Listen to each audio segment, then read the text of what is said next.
Hello? There she is. There she is. I don't want to talk about it. I don't want to talk about it. Hello! I'm going to do all of that over again. Hello and welcome to Story Mode. Yet another variety gaming channel on YouTube. Thank you for being here. Hello, Cursed. Hello, Kathleen. Hello, Thunderstriken. Hello, Ara. Thank you guys for being here. I appreciate you very much for being in the live chat. And hello to the VOD watchers who are going to catch this stream after the fact. I appreciate you guys for the views, for coming over, for clicking on the stream and taking a gander. I appreciate all of you. And yes, remember how I was like, I need a mute button for my mic in case I sneeze or cough or something? Yeah, the mute button is there, but I have no practice. So she was muted to begin with. Also, Faith was like way over on the left side. And anyways, hashtag pro streamer. Hello, Cursed. Says hi, Vodies. Ara says, I made it in time. Hello, welcome. You're so on time. And yeah, no, your headset is fine. Your headset is fine. Thank you for letting me know. Also, that I was muted. Also, was the intro crazy loud? Cursed, I love that you love the song. It's probably going to change soon. It's probably going to change soon. How is the volume? I don't want to talk about it because we need to talk about something good, but multi-streaming is just as much of a nightmare as I expected it to be. So at least I'm not shocked and surprised and injured in my feelings. But I've set up the means to multi-stream for our stream next weekend, and it has wrecked everything. It's wrecked everything. So, all of my settings have so as far as volume, so gameplay audio, my microphone, all of the music, like any slide that has music to it, so that intro and all of that stuff, I didn't write down my levels, so I need to reestablish my levels. I haven't had a chance. Basically, setting up for multi-streaming destroyed everything in OBS, and I had to rebuild the whole thing, and I didn't have all of that stuff recorded. So keep me posted, please. Sound is not your guys' strong suit. But I need you to really try for me tonight. Let me know how things sound. And we all have very different volume experiences. Like when you guys tell me you can hear stuff and I listen back to it, I can't hear anything. But we got to do our best. We've got to do our best. So that was Tell Me Something Bad. Multi-streaming is an issue. How about...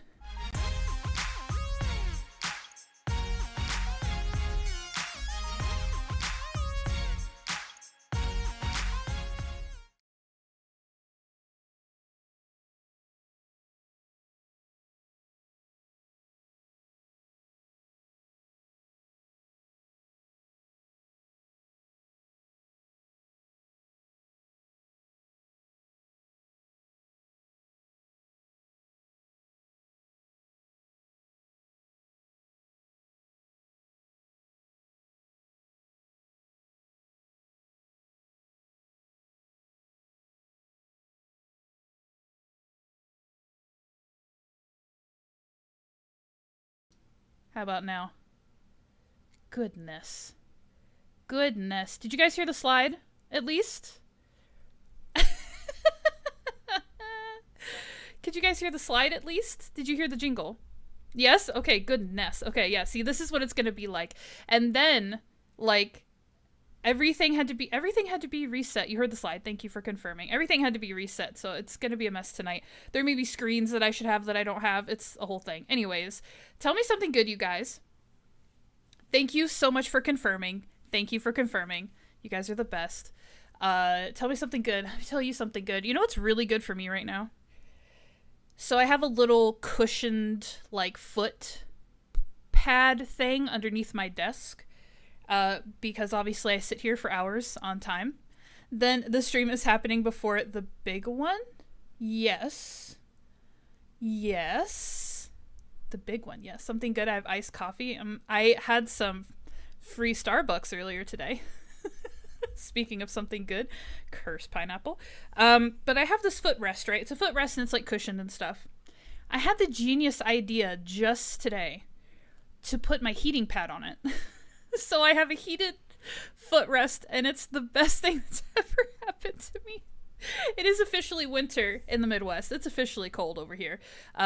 It's going to Yes, thank you, Kirst. Yeah, I mean, we'll see because I'm actually working with some people in the creator program to try and test my stream on the other end, and it didn't go so well for that first. So we'll see. We'll see what happens.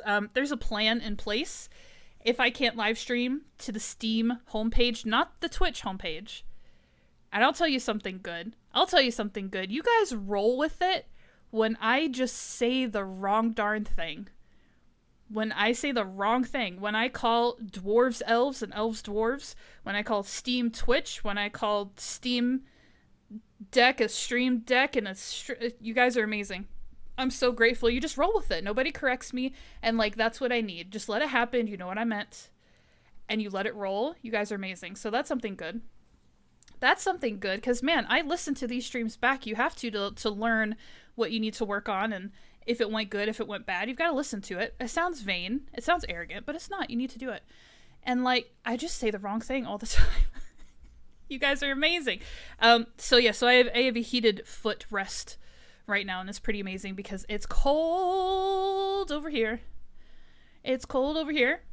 So nice iced coffee. I bought new shoes yesterday. Ooh, did you get boots? Actually, no, you guys are coming into summer, aren't you? I need to get some boots. Like cute ones, as in so we can filter out the issues. Right. It's gonna be full speed Moria for me for months come next week, right, Thunder? Right. Right. I told Marcus, I was like, the moment I get my hands on that DLC, you're not gonna hear from me. You're not gonna hear from me. My husband knows what's up. He's good. He understands. Yes, I love putting my heated pad on my foot rest in winter. Ara, why didn't you tell me? Fingers crossed then. Yeah. No matter what,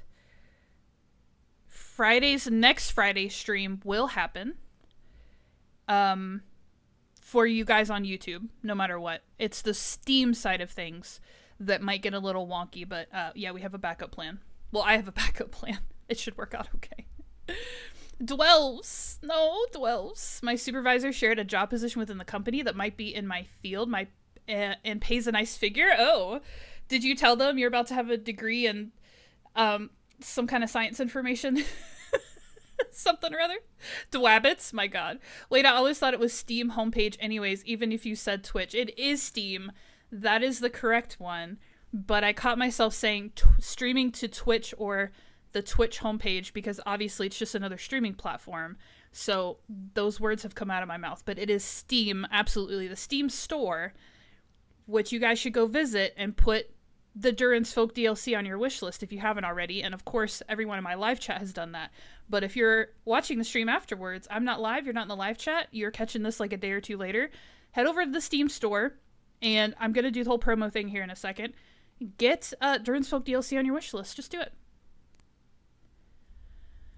Oh, Kathleen. I also figured Steam. I swear I heard Steam, not Twitch. It was like last stream. It wasn't today, it was last stream. I'm referencing older streams in which I say the wrong things. So yeah, you heard Steam today. I think I'm on it today.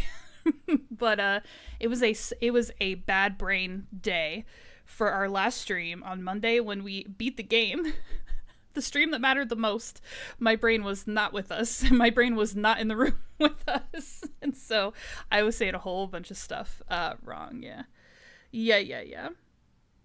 Shoes are just sneakers to replace my current ones. Hey, that's nice. I need to do that too, actually. I need boots and replacement sneakers. Do you guys call them sneakers or trainers? Did you call them sneakers for me? Out of respect for my heritage? You guys don't call them trainers? Or tennis shoes? Your hubby will just have to retreat to his golem cave. Oh, he's fine. His golem cave is where we get all our money from, so no complaints there. My supervisor knows, and she demands it when I leave that it's for a better position. That's awesome. He will survive. I heard Steam the last time, too. I said it, I promise. Maybe you guys are just conditioned. Maybe I just know you well enough that my brain automatically corrects. That's what I'm thinking. That's what I'm saying is, like, you guys just roll with it. Nobody's like, you meant Steam, right? You just said Twitch homepage. You meant Steam. That's so good. It's so helpful. Thank you. Both. I call them runners or sneakers. It's very state-based here. Depends on the purpose of them. Fair. I also tend to call them that too. Yeah. Runners. Nobody calls them runners around here. Sneakers, yeah. Okay, so I have a heated footrest. What else is good? I had free Starbucks today, thanks to my friend Kirst. Thank you so much for that. It was a godsend. Friday afternoon, I had just finished my delivery, and I was about to turn around and head back, drive another 2.5 hours in the cold to get back to my own city. And I was sipping on that grande flat white with 3 Splendas mixed in. Oh, so good. It was so good. Oh, and they got their Christmas cups at Starbucks. It was so festive. It was so festive. I thoroughly enjoyed it. I guess that's the problem when you know people well enough. You hear what they mean, not what they say. Or you hear their voice in your head also. Hello, Don. Hello, knees. I'm glad you enjoyed your coffee. It was delicious. It was delicious, and it made me so happy. Is there anything else good? Free coffee, warm toes. It's the weekend, of course. It's Friday for me. It's Saturday for some of you. So that's amazing. I'm ready for the weekend. I worked a whole week this week. Crazy town. Crazy town. I just to put it out there, because I don't mind. Not that I need anybody else to share what they do for a living, but I deliver school lunches to a school that's about 2.5 hours away. And it's a 5-hour round trip, so I drive. I'm a delivery driver. And I'm on a school schedule. So that means snow days, in-service days, holiday breaks, summer, all of that stuff. I don't work because nobody needs to eat. There's nobody at the school that needs food. So it's kind of rare that I work a full week or that I work several full weeks in a row, because there's usually something that pops up. So I'm excited. That's always good for the paycheck. So sweet. I worked a whole week this week, Monday through Friday. It was excruciating. But I made it, got stuff taken care of. I don't know, guys. I don't know. Things are good. Things are good, and it's Friday. Okay, so let's do this. Excuse me, you guys should still have me in your ears, rather. Not on your screen, yes, but also in your ears. And I'm going to do something real quick, something else that's good. If I can do it for myself. Oh. Hold on. Ooh.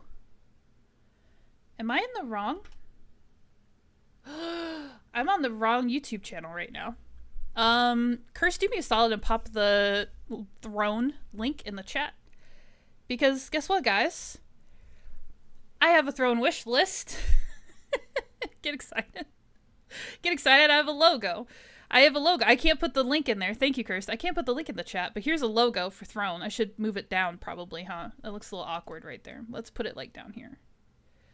Let's put it down here. That's better. I have a Throne wish list. Go check it out. If you feel so inclined, you can contribute to the content that I bring to you for your entertaining enjoyment.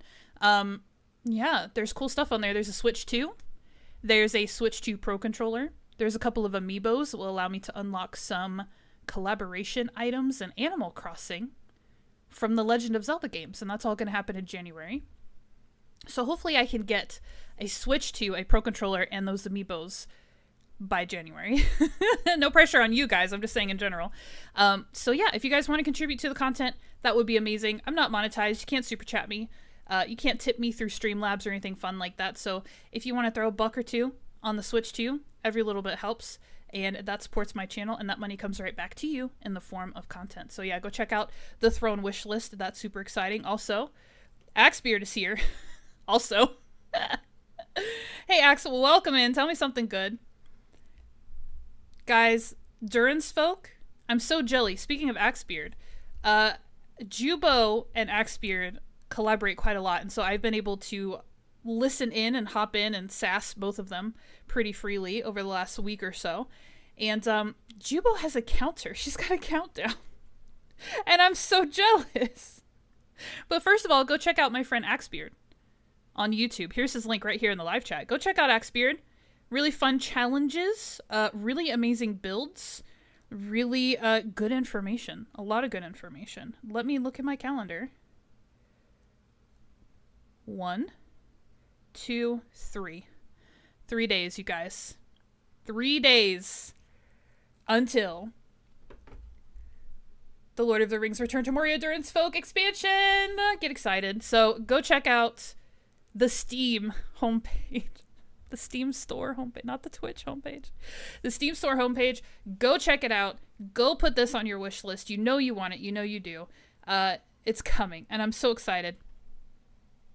I'm so excited. We're going to jump on it on Tuesday. All of us together here on story mode. We're going to jump right into it. I'm so excited.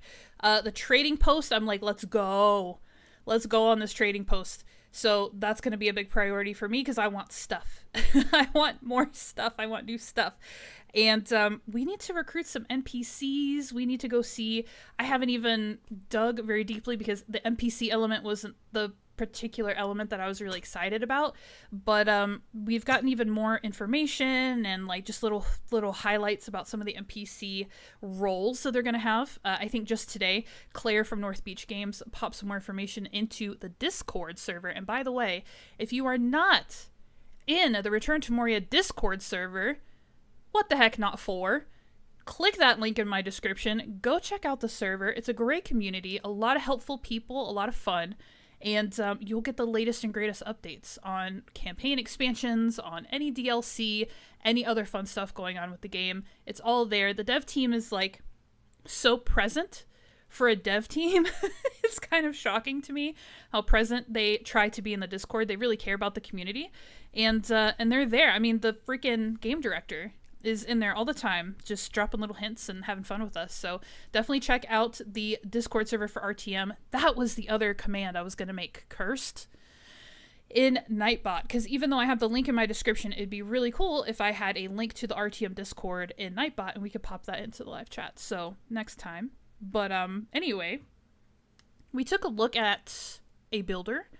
We took a look at, I believe, a cook and a guard. Is that what they're calling them? Guardsman? A guard or a guardsman. Yes, I'll prioritize it for you, send you some after stream. She keeps saying. Anyways, so we're getting a bit of a closer look at the NPC, so I'm starting to wrap my brain around it a little bit, and I'm trying to think how I need to prioritize who I recruit and for what. Now, here's what's really cool. The playthrough that we just wrapped up in story mode, and hashtag spoiler alert, we are not in that game tonight. We are not in our campaign tonight. We're somewhere else tonight. But I left so much ore because I was obviously pushing through. I wanted to play a very active playthrough. I wanted to make progress as naturally but also as quickly as possible. So there's tons of ore, which, by the way, I spent some time the other day going to collect some of the things we were short on, like salt and copper and all these other things we suddenly didn't have any of. So I have been in that world. I have been in our campaign that we shared together, and I've stocked up a little bit on some essentials because that's where my brain is at right now. It's like, okay, where do we need to be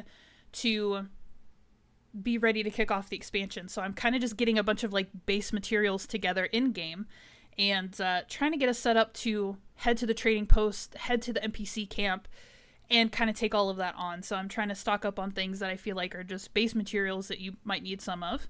And Metalworker and Scavenger shown today. Nice! I didn't catch the Metalworker. That's interesting. I gotta go look at that. Oh, and the Scavenger. That was the one they were showing with the farming stuff, right? Anyways, well, buddy, I've got to figure it out. Like, so I'm thinking we've got a bunch of ore. I really need some miners. But the implication is, and here's the thing I don't get, and maybe it's because I don't have a game in hard mode. Maybe it's because our playthrough is on solo, or I play on story mode mostly. There are enemies walking around, and the implication is that anything that's not a guardsman, which is what I'm going to call them from now until I know better. I think they're called guardsmen. Anyone who's not that, I'm assuming are completely defenseless. I'm going to assume that. So my thought was like, well, I really want to get some miners going on all this ore that we have all over our campaign. And there's a lot of questions that need to be answered in terms of how do the miners work? How do we assign them to ore deposits? And how far away can they go from the delving? And, you know, all of this stuff, like questions that will be answered next week. Oh my gosh, I can't believe it. But, you know, I'm trying to think. I'm like, I want miners. They're really important to me. Do I need to get guardsmen too to keep an eye on them? And the reason I keep bringing up that my game is like on a lesser difficulty is because like I don't have that many enemies. Like once you get through campaign, like, who are they guarding them from? But I guess there are some random patrols that still come through, which is really unfortunate. We'll talk about that in the next stream. But there are some patrols, and I mean wargs and things like that. So yeah, Axe, I'm thinking they're pretty defenseless. So like everyone needs a defender. Everyone's gonna need one of those. And then all of these NPCs, and here's the downside for me. And we've made jokes about the goats, and we've made jokes about, you know, basically the NPCs have to be taken care of. And I think because of the way that the team has designed the dynamic, this will become somewhat automated, because you'll be able to have a cook and a brewmaster and whoever else that you need to basically support the comfort and sustenance of the NPCs themselves. But like, the reason that I don't want a goat, the reason I'm a little trepidatious about these NPCs is because they have to be taken care of, and I'm not trying to babysit anybody in this game. However, it could be really fun. I could just be like a blind bat and being like, this is going to be the best thing ever. It'll be like having a Gigapet or a Tamagotchi all over again, which I loved when I was young. And like maybe feeding them and taking care of them, maybe that'll be some kind of fulfilling experience for me. But as of right now, it's just like, I got stuff to do. Like, I don't want to babysit all these random people that like live in my house now. So I don't know. We'll see how it goes, but I'm trying to figure it out. I'm trying to wrap my brain around the NPCs. We need to show them. No, they have to be taken care of. You have to feed them. You have to feed them and get them drunk and make sure they're comfortable and make sure they have everything you have to take care of. They are babies. You have to feed them. But yeah, so I'm trying to wrap my brain around it. But yeah, I'm excited for the trading post. Oh, I see the difference, Ara, my bad. Yep, the subtlety of words. Yeah, we gotta take care of them. Not take them out. Yeah, no, take care of them. Babysit them. Keep a close eye and a sharp watch. And basically, yeah, take care of all of their needs. But anyway, and you know what, Axe? I was looking at some things that they were sharing today. They're not going to put their feet up on a stool. That's asking a lot, I think. I think they're going to sit exactly how they've been sitting in these images. I don't think they're going to put their feet up on a stool. Axe and Juba were talking about that the other day. They were like, we're going to put some stools in front of the chairs and see if they'll actually, like, lounge. I don't know. I don't know about all of that. The cook NPC will feed them and the brewmaster will keep them drunk. That's what I'm thinking is, like, okay, I've got to hire a lot of people up front. I need miners to go get our stuff. So it's like it'll be a learning process. Where do we start? Where do I start? Do I get a cook and a brewmaster first so that as soon as I recruit new dwarves for actual jobs, which those are actual jobs, not coming down on like the frontline service workers here, but people who need to do stuff that's a little more productive for the game versus just part of the dynamic. Like, I don't know. Anyway, we can stop talking about it. We got a lot to do tonight. We got a lot to look at. Who feeds the cook and the brewmaster? I think they feed themselves. One can only hope. But yeah, miners are a priority for me. And guardsmen, because I want my miners to be safe. Scavengers, we'll see. The thing that I might like about having scavengers, this all depends on how far you can throw them into the world. Like, can I have a scavenger in the Westgate even though I'm playing in the Dwarrowdelf, or the delving is in the crossroads? You know what I mean? Like, how far can they actually go? We're not sure. But what might be nice as a scavenger is if they walk around and they clean up all the debris, because we're going to talk about my world. This is we're in my very first seed here today, and this is the one that I started. I beat the first one, and the one that I've done the most building in. And ever since I beat the campaign, and we got those end game objectives that we got for our playthrough that we shared together, that was restore the Dwarrowdelf, make the mountain safe, something else, we can look at it. But I took it upon myself to start at the very front, so in the aftermath. I picked up every scrap of every piece of debris. Metal fragments, wood scraps, everything. I scrubbed my entire world seed, front to back, top to bottom.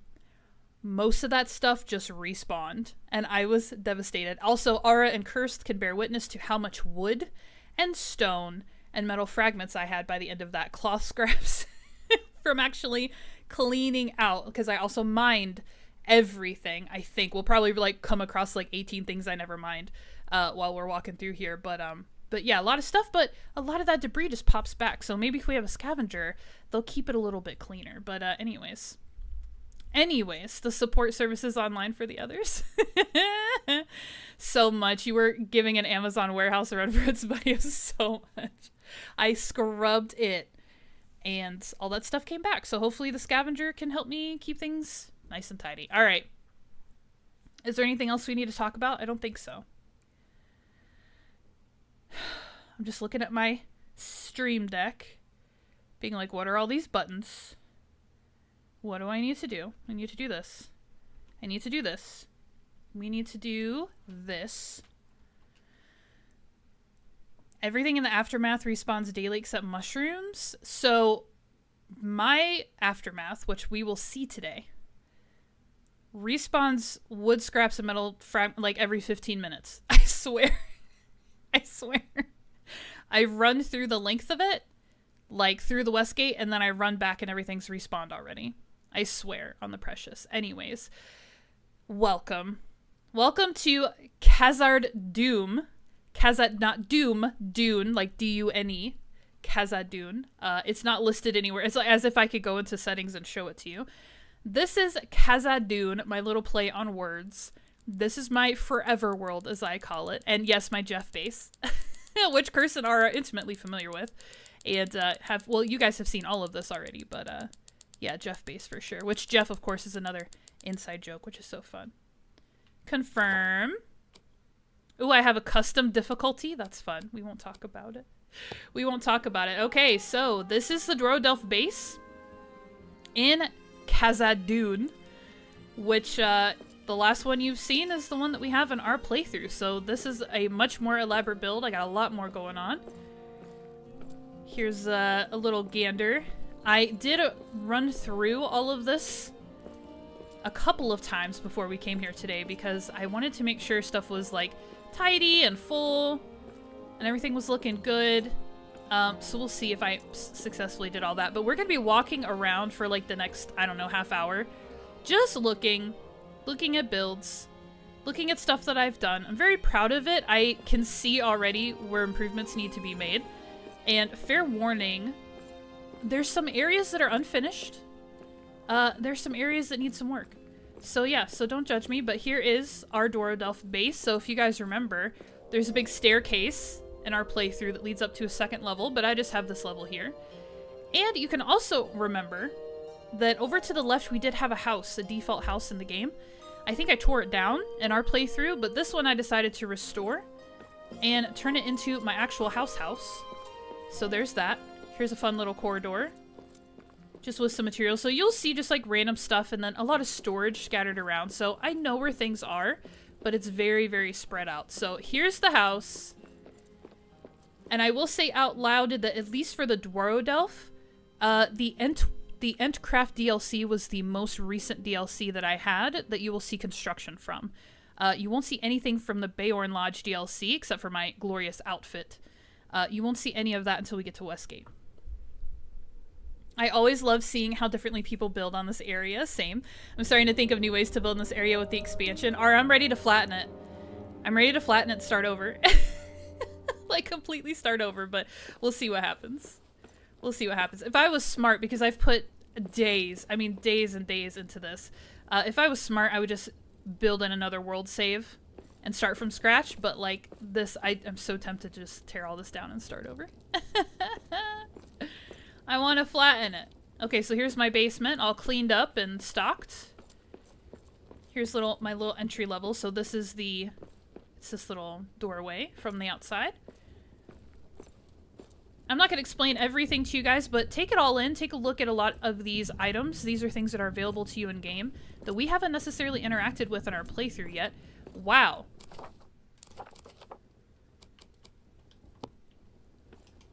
How long has this post been in that condition? How long has this post been in that condition? That's a problem. Hold on. Nope. Okay. Up to the top floor. This is the bedroom. I love the vines. Moria needs more green. Agreed, Thunder. I've heard arguments against it, but I love plants. And you just give me all of them, please. We need some kind of hedge. I know that we have this trellis with the vines on it, but I want like proper hedges if I can get them. I think I'm going to flatten my Jeff in the world you guys have been to. I've had so much more inspo since seeing your base and watching Axe build. Yeah, so much good stuff. Here's my little patio that I built out.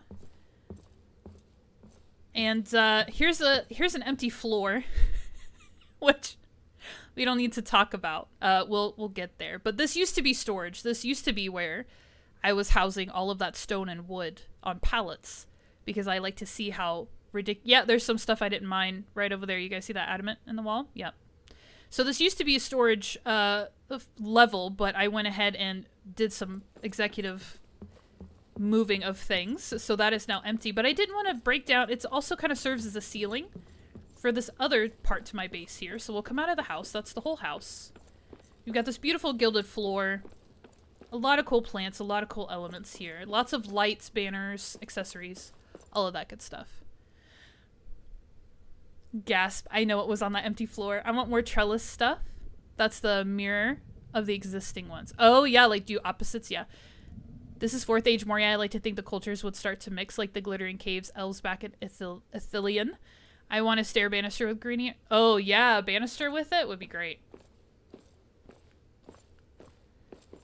All right. So here's the lower level to my base. This is still the base of Dwarrowdelf. We haven't gone anywhere else, so I've got some farming stuff going on down here, and it's, again, to bring in that greenery. And for a time, this was the only area that I was farming in. So there is that. And then this item we're going to talk about in our playthrough, or we'll talk about it tonight, we'll see. But for now, we're just taking a look at stuff. But yeah, and then over here in the corner, I've just got a cozy little, like, reading nook next to a hearth. Your ability to fluff is truly amazing. You do an AC and H, and you do it here. It's really impressive. Oh, thank you. I want a stone banister. Yeah, same. Please, more banisters. As long as they work. As long as they work. But yeah, nice little cozy corner. And then this is just a dead-end staircase. But I think it was Ara maybe was saying she loved that I put a Durin statue up here. Just to fill it in. So, this is kind of the main structure to my Dwarrowdelf base here in this game. Thank you, Cursed, by the way. I don't know if I said thank you for the compliment. So yeah, here's all this going. And like the Dwarrowdelf, honestly, at this point isn't even the... It isn't even the best thing that I've done. I think I've done better things in other areas, but let's go up here. So right now this is a bedroom in our playthrough, but in here it's just a little in-between space. And then this is the staircase that I have broken up, or I've blocked off rather. I have broken it off from the main base, but I've also blocked it. This chest is really fun because this is the stuff that needs to go upstairs chest, which a lot of the things in my pockets qualify for right now. So stuff needs to go upstairs, I put it in here, so the next time I go upstairs, I grab it. This is how I feel about going upstairs. I only want to go up if I have to. Like Zero, who would think to put those benches behind the troll seats. It looks so good. Oh, thank you. Yeah, I just, the couches are a little small and blunt, so I just felt like it needed some fleshing out. Alright guys, so here now is the top level. I wish I had a before and after. When I do videos for these tours, I probably will do a before and after. It's one of my favorite ways to tour or show off a build in Animal Crossing or in this game. So if you guys just had it in your heads, this was just a ruined level, like a floor, and now it's been turned into a really cool house. And I'm trying to think which way I want to go first. I had one of those things to go upstairs chest years ago. IRL when I lived in a townhouse. And oh yeah, we just kind of put stuff on the stairs. I'm not going to lie. So this door here, which these are the Golden Guild doors, and this door here, they both go somewhere different. I think I want to go up this one first. So we'll look at the staircase as we go up. Yeah, Ara, I love the candelabras on the stairs. I love what you did, though. And up here on this level, we're really just going to come on a lot of storage. So I've got ore over here. I've got ore over here. There's tons of it. These chests all hold gems, and they are labeled in alphabetical order. So when I need to dump them, I can dump them. This is a fun little secret stash. And you see I've had some lazy days where I just chucked my gems in here with the with the gold piles. All right, here it is. Here it is. So it's a fun little secret treasure pile back there, which is fun. And we'll do a little pan here so you guys can kind of see what's going on this upper level of the Dwarrowdelf. Yay, she says. Some more ore over here. We've got all of our wood over here in these stacks. And of course, I told you guys I was going to try and make sure all of these pallets were full so they looked their best. And there went the ironwood. Oh, well. Oh, well, you know what I mean. So, Faith, what is the other reason you have so many chests? What silly thing did you do? Oh, we'll talk about that later. It's happened more than once, if I know what you're referencing. It's actually happened more than once. But this is fun. So I went ahead and put this statue over here to indicate that this is all my true quartz. And then over here, if you couldn't guess, is all of my sunstone and Malhal's gift. So I have these fun Durin lamps over here. Here's all the adamant and the granite that I have collected.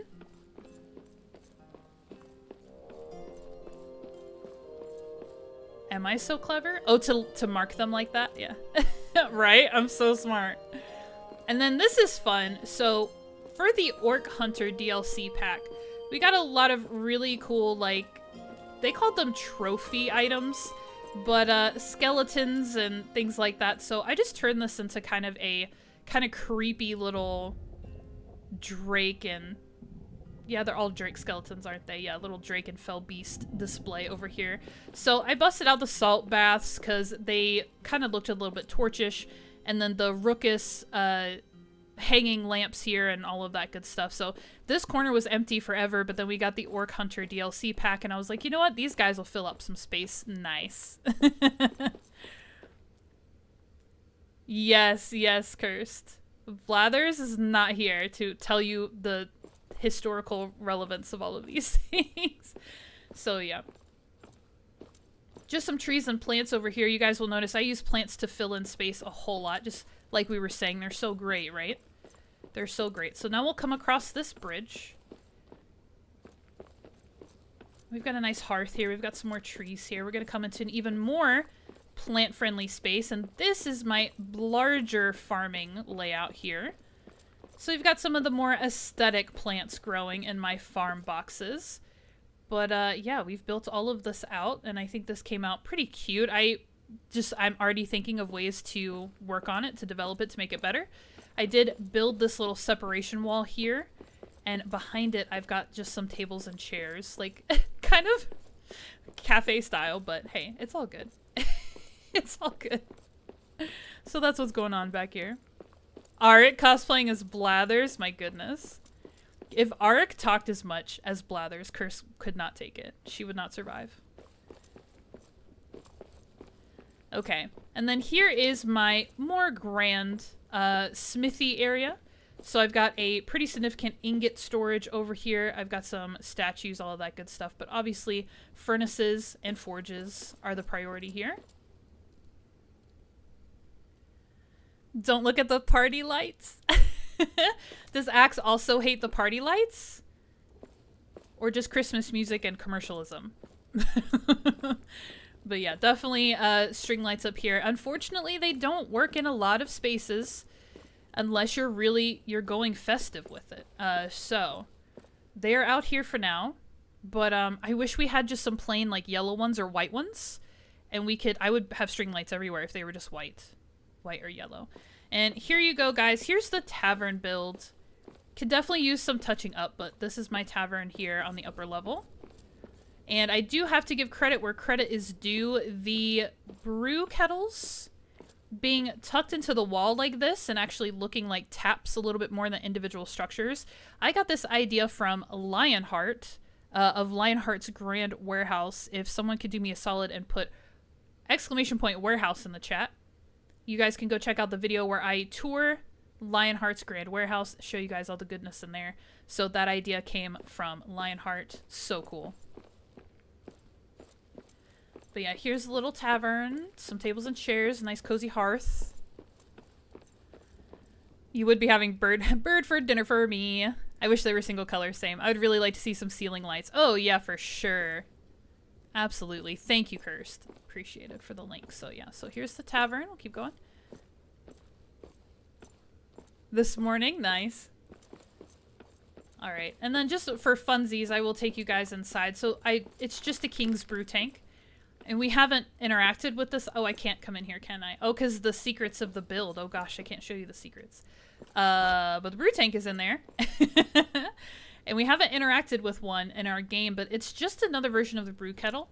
And when you restore your first one in your playthrough, it's going to unlock some additional ale recipes for you. So we do need to do that. Now, remember when I said coming out of the house at the top of the Dwarrowdelf base, the 2 different doors led to 2 different areas. Well, this is where the other door leads to. And it's not so fancy. It's just a decorated hallway. It's just a decorated hallway. But I think it looks pretty cool, so we'll go through here. And then, yeah, back in this bedroom, right? In the house. So that's the full circuit, right? That's the full circuit. So now you guys know. So we'll go back through here. And I'm really grateful that my game is not glitching too much right now. When I first loaded it up, it was having a really hard time. I will say that the more you build, the laggier it can be. I am on PC, and it could just be the limitations of my machine as far as how much information it can process at a time. But here is what it is. Unfortunately, it's not lagging too much. I am grateful. I am grateful for this.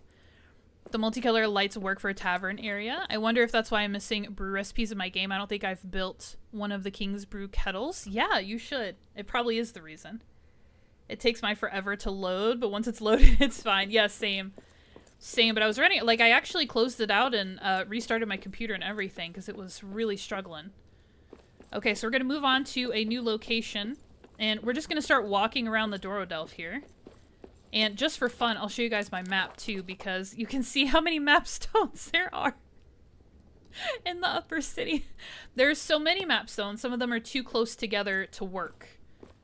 So I might have to go to a different map stone to reach a certain area because the first one I came across was not actually accessible. This will be fun. We'll take a look out here. You guys can kind of see a pan. I have built the entire city on some level. It's not 8,000% complete, but I have touched it, I've restored it, I've cleaned it. All of it, top to bottom, front to back, left to right. So we're gonna see a lot. We're gonna see a lot. Alright, here we go. Some more lights. Some more staircases. Do you guys remember the ruin? The great ruin that was the Dwarrowdelf? It's all clean and tidy now. And we shouldn't come across any enemies up here. I will show you guys. Oh, there it goes. There it goes. I spoke too soon. I summoned the lag. I'll show you guys where that gap in my hearth grid is that I keep complaining about. So you can see it for yourselves. Is this the direction I want to go? I think so. Alright, so let's go down here. And... yeah, we'll go this way. I was also trying to figure out like a circuit that I could take to show you guys everything. Be somewhat efficient about it. So here's the first of several restored bridges. There's a little peak down there. That's the entrance over there. That's the front. And this is towards our base in the back. Alright, so we'll cross over here. And, I mean, it really is just filling in gaps, trying to decorate certain spaces. I call this area the Hall of Kings because I did all of the Durin statues in here. Made platforms for them, obviously decorated, got some Durin's references in here, Durin's lamps in them. Also a map stone here around the corner. And you know what's funny? It was at Firemane Davy, maybe? I was looking at some other creators, and I feel like he and I did the same thing.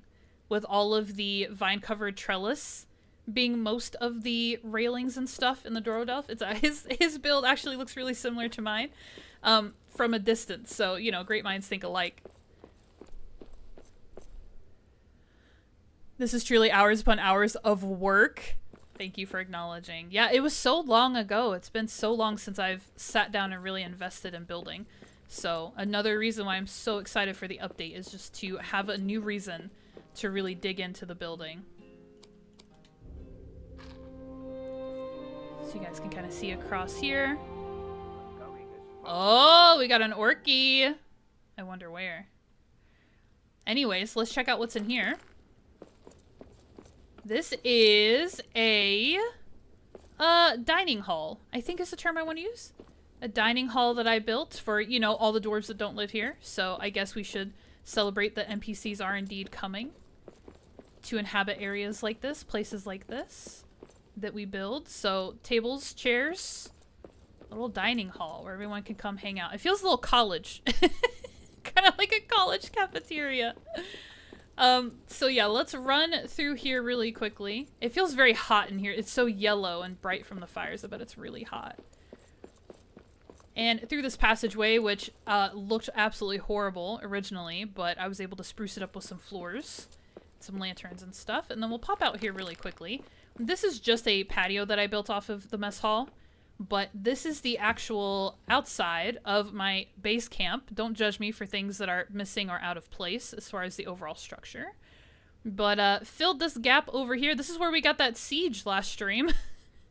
This is the door, in fact, that Kirst was telling me I needed to block so that patrols wouldn't come through and sieges wouldn't come to this side. And I just filled it in with trees. I wish we could have those wall decorations from the hallway, right? They're beautiful. I do love our golden gilded doors, though. You can kind of do more with them if you're willing to wrestle with it a little bit, sink them into some places that might be a little unexpected. But yeah, these are beautiful. Absolutely beautiful.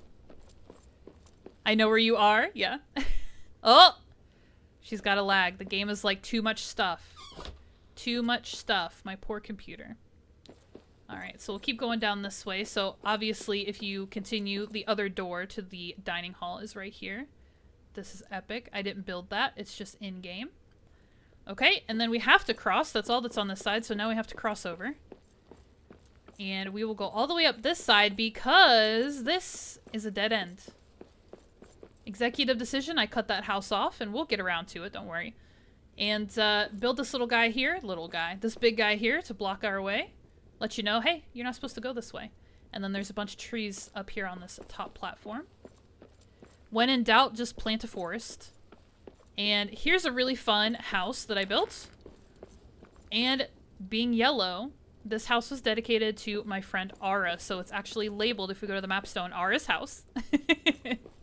Built her little house. She put some brew in here. What did you put in here? I think we're gonna take some hobgoblet if you don't mind. It'll help me with my stamina for walking around. It is your house. I built houses for my friends. Of course I did. Of course I did. Yeah, I'm just hoping for mugs like this that we can put on tables and maybe some plates and good old stuff like that. I know that we're gonna have some barrels with some mugs hanging off of it, so I'll take what I can get. But here we go to the upper level of the house. So here's a fun little study area. And then this is the bedroom. And this is all pretty much entirely built by me as far as structure goes. The size and shape of it was determined by the space in the game. But like this floor and everything, this was all me. So what I love to do is have an archway, which we'll talk about this. An archway, and then put some kind of fencing in it so that it looks kind of like a balcony. So yeah, so there's the bedroom. I'm also hoping we can decorate with food in the future. It is a little Hufflepuffy, isn't it? A little Hufflepuffy, yeah. Some jars, stuff in general. Okay. So we're gonna go down here. This one I'm pretty proud of. I'm not gonna lie. This is my library build that I did in this space over here, which again, it's amazing actually how filthy and unsightly everything was. And if you give it a little bit of love, it looks real nice. It looks real good. Elements like these walls that are pointed out, like, they've been here the whole time. You just couldn't appreciate them because it was so dark and dirty and dank. So here is the library that I built. Gotta love it. And then this is a fun little secret. There's some more scrolls back here, but another little secret. We'll say it's dedicated to Ara. If you come through this door down here, a massive, ridiculous treasure room. Now, I will say, these are the gilded gold walls that we have that I put in here. So these are not in-game. I put these in here, but don't they blend so well? This one I should have framed out a little bit better, but I wanted to be able to put the Duran's lamps up here. And so I couldn't actually frame it out as well as I would like because the lamps wouldn't have built next to it. But yeah. But yeah, here's all the treasure. Here's all of it. Down here. Oh, I love your library. Thank you. Treasure. All the treasure. All of it. Yeah. The library came out pretty good. I think it could be better still. What I really need to do, and I'm gonna spoil this for you guys can do this. So we kind of learned in Animal Crossing to use built items, stick them together in different ways to try and make new items out of it. Think of like the climbing walls, simple panels, other things like that we kind of manipulate. What I should do is have these shelves going all the way to the ceiling. I don't think you can stack them on top of each other, but the larger bookcases, I think you actually can. So yeah, it'd be cool to have them going to the ceiling.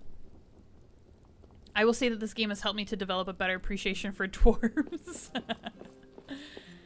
So yeah, that's the library. And then if we come this way, like I said, there's some empty spaces. There's some things that have not been fleshed out. I had no idea. I'm like, what do I put here? And fortunately, we're going to get new items and different build items as well. Not just stuff, but like walls and barricades and different things like that that we'll be able to use in spaces like this. So let's actually head down these stairs. And this also turned out pretty fun.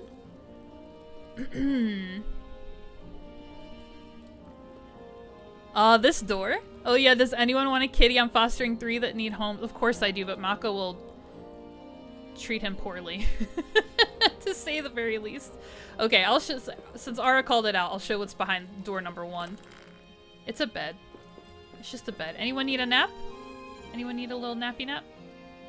This is the weirdest little alcove. I was like, what do I put in here? I don't know. I'll put a bed in here. Just in case I get tired. Alright, so coming down to the stairway. So this was really fun. And you see this massive forest build down here again. I'm just telling you, if you just need to fill some space, drop some trees.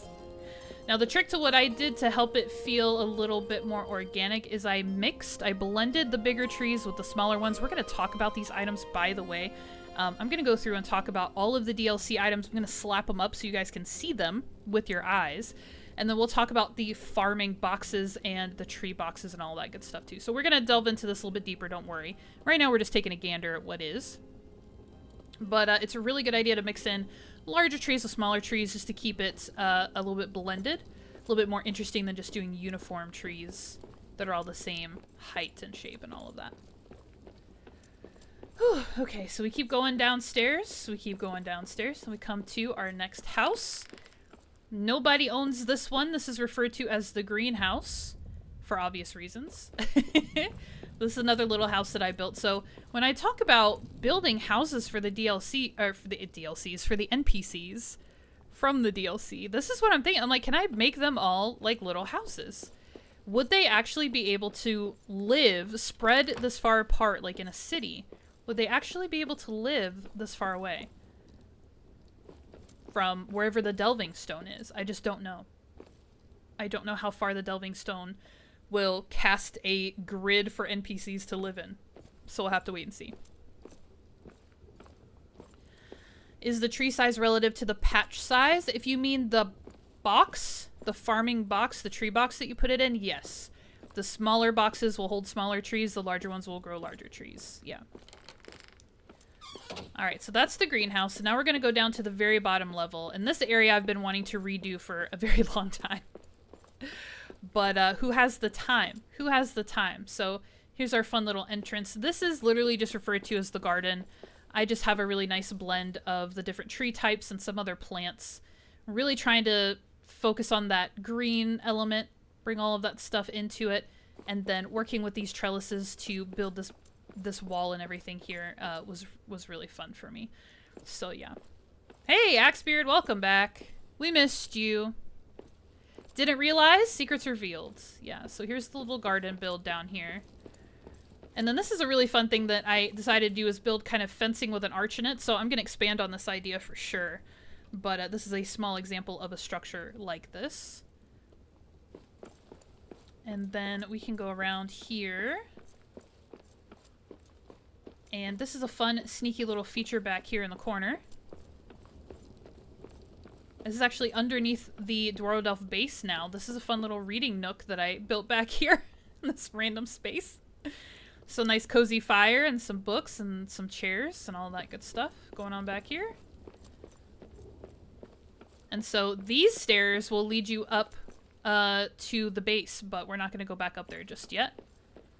So yeah, so that's the garden. And then I actually want to approach the other side from over here. Whoop! Built another bridge. Get excited. So exciting. And then do you guys see the smoke that's coming up behind this wall? Can you actually see that? We talk about placing hearths, and we're going to talk about it later on in the stream. If I have enough time. I don't have a timer on my stream. I have no idea what time it is. I hate multi-streaming. It changes the layout of OBS and everything. Anyways, you have to really strategically place some hearths to cast a grid to continue building. So there's a hearth hidden behind this wall. All of that to say. All of that to say. So here's this guy. I lined the wall with some fun, what are these referred to? Cross beams. All of that stuff. 59 minutes, Ara. Here's a very unfinished space. Another hearth in here, obviously, to cast the grid. Here's a little display here at the front. So this is the back of, because we're underneath our base, this is the back of the Dwarrowdelf city. But here's a little example for you. Which way do I want to go first? I think I want to go underneath first. So we'll go underneath here. And down here just seemed like a good opportunity. Not at the moment, Axe, but I have ATM set up. I'm not streaming to anything but YouTube, but it's like I still don't have the manage, the select stream or manage stream, the timer that used to show up. Like my OBS, I had to uninstall, reinstall, rebuild the stream. You were kind of there for that. Do all that stuff. So my layout in OBS is just different. So at the moment, no. But next Friday, a week from today, I'm supposed to multi-stream for the event, for the Steam event. Yeah, so not at the moment, but ATM being built into my OBS now just changes everything. It's crazy town. I hate it, actually. But yeah, down here felt like a good opportunity to just... I actually wanted to be a little creepier about it, but I had to put these Afan lamps down here to try and grow these trees. Now here's another thing to know, Thunder. If you try to grow trees in a tree box, if there's anything above them, they obviously will not grow beyond what the game tells them the space that they have. That's like terrible sentence structure. But you can stunt the growth of the trees if you place them underneath something that's not going to let them grow to their full height. So if you wanted to get a good feel for it, I would grab every size of tree box, plant a tree, let them grow to their full potential so that you kind of know how tall they're supposed to get for each type of box. And then you can kind of play with that element a little bit. You can kind of stunt them and make them small. So these are going to stay smaller than they normally would have grown to just because they're underneath this bridge. But I wanted to do like a fun little underground kind of spooky thing. Speaking of spooky, we might get jumped by wargs or orcs at any minute. So just be aware of that. This is the level where I have enemies spawning in because of a gap in my grid. But yeah, here's just a little situation down here. Why this tree won't grow any higher, I don't know. Because it hates me. I have planted and replanted this tree a million times. There was a lamp next to it, all that good stuff. It won't get any bigger, I don't know. And then she was the only thing I could put on top of this in-game pillar situation. Scientist mode activated. Yeah, test it out. Test it out, see how it goes. But I was able to kind of merge a elven farm box into the top of that. So you gotta settle for what you can get sometimes. Okay, so let's go back up the stairs, and we'll swing around. She looks tiny! I know. I would much rather have put a Duran's statue on top of that, but I could not. This is honestly one of the more recent things that I've done. This area back here. So whether you guys can recognize it or not, we're actually headed towards the Desolation entrance. There's nothing functional about this. This is a decorative structure. Call it a monument, whatever you want to call it. That's just there to be cute. Built some walls down here, all of that good stuff. And now we come down here. If you guys recognize this area right in front of the Desolation, we came through here really quick. There used to be an orc outpost down here. But I turned it into a little bit of another tavern build. Just a little place to come hang out, have a drink, enjoy a snack, look at our history in statue form. Trap a little creature back here.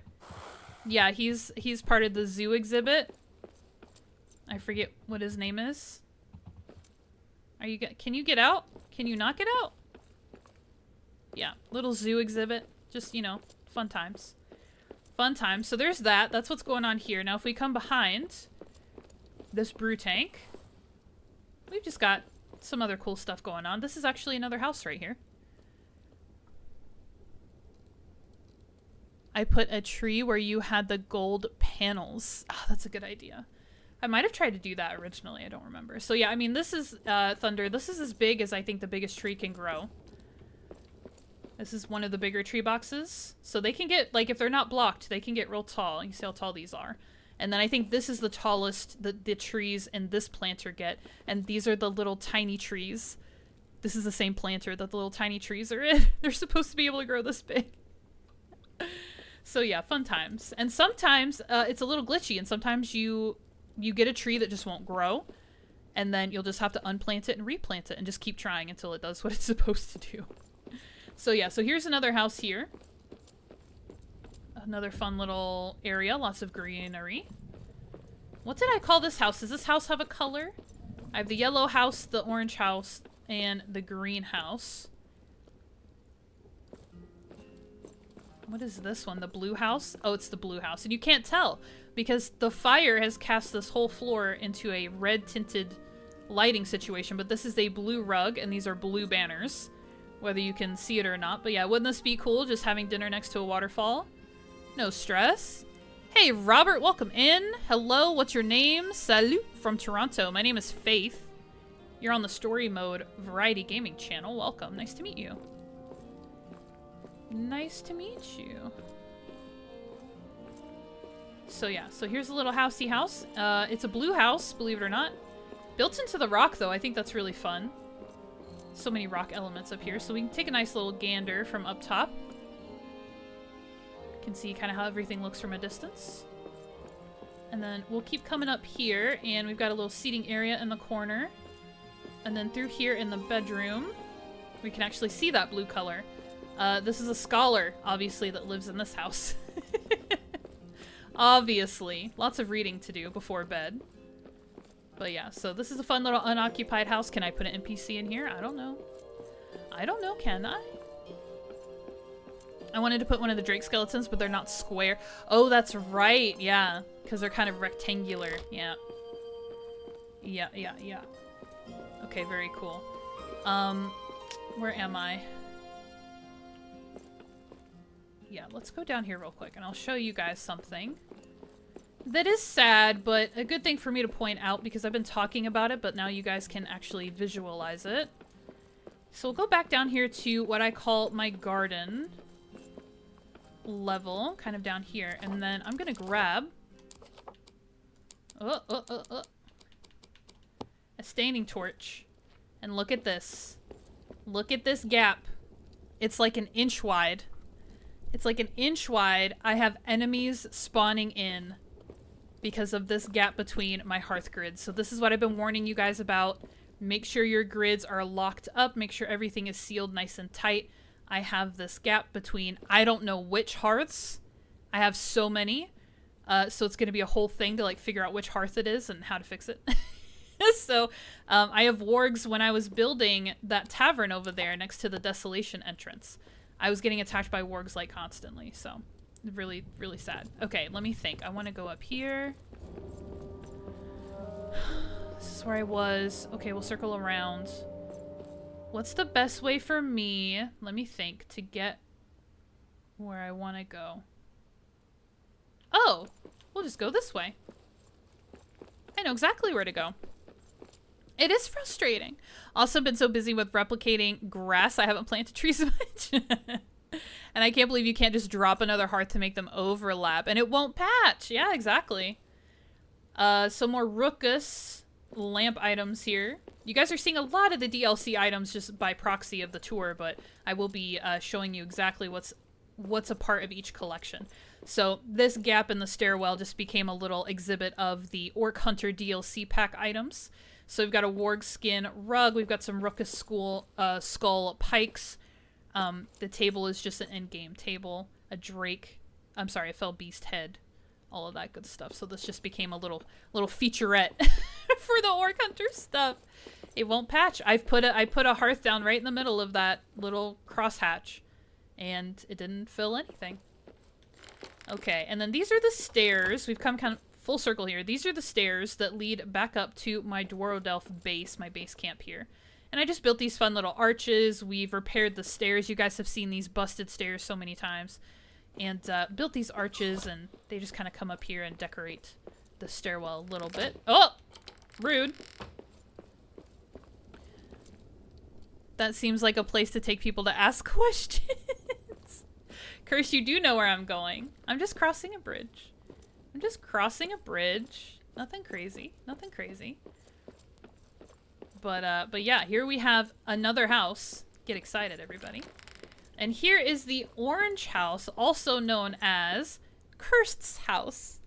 I let the girls choose. So this is Cursed's house. Ara's was the yellow one, further down the Dwarrowdelf. But yeah, so this is Cursed's house. She also has some lag. I don't think we put any brew in here for her. That's unfortunate. But yeah, here is Cursed's little layout here. Little kitchen. Whole thing going on here. Stairwells, lots of books. Lots and lots and lots of books.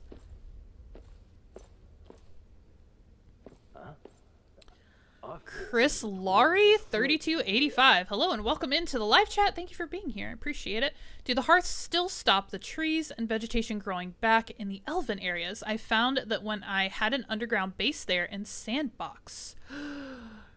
Chris, I wish I could tell you. I don't know because I haven't built much in the elven quarter. And I never experienced the hearth stopping the trees from regrowing. So I honestly can't tell you. I'm so sorry. I wish I knew that information. That sounds right for me. Are you calling me a nerd? Books, books, books, books, books. Lots and lots of books. Lots and lots of books. Some more tables, some more chairs. Just nice and cozy. And here's the bedroom. I don't know, Curse, do you actually read that much? I feel like you're more of a gamer nerd. And then you like some fantasy shows and movies and stuff. Well, I guess you read Harry Potter. Did you ever read Lord of the Rings? Or The Hobbit?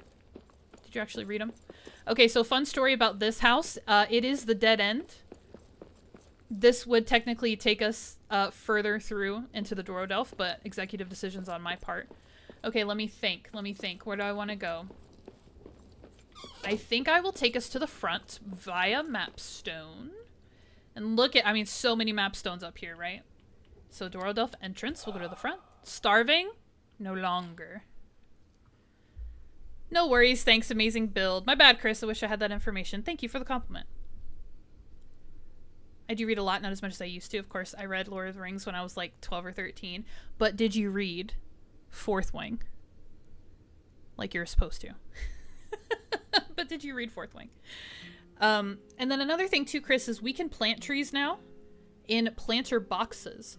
So if you're going for the aesthetic of your natural grown trees, totally get it. But if it's just materials, you're worried about the trees not responding for the sake of dropping additional wood scraps, ironwood and elvenwood, we can actually plant our own trees in boxes and you can harvest those for materials if you need to. So just side note, you probably knew that, but I just wanted to make sure I said that out loud. Faith, just no, not that book. Well, never. I did. I was the last person in the world who should have read it too. Anyways, here's the very front of the Dwarrowdelf. So remember when we came in here and it was all rubble and dirty and dark and it said, the Dwarrowdelf Upper City, and our title on the screen, and Aldrich had this whole moment where he was like, it's the Dwarrowdelf! Dwarves will come here again! But yeah, so this is the entrance. And this is a really fun vantage point to take a look. You're welcome, Chris. I hope that helps. Like, I don't know if you're just going for the looks or if it's materials you're worried about, but... You can plant your own trees. So, excuse the smoke, but this is, like, really, really cool. I've done a screenshot of this. This was my screensaver on my computer for a while. Was my city all built out here? And it's finery. It's greenery. It's finery. I should go into camera mode.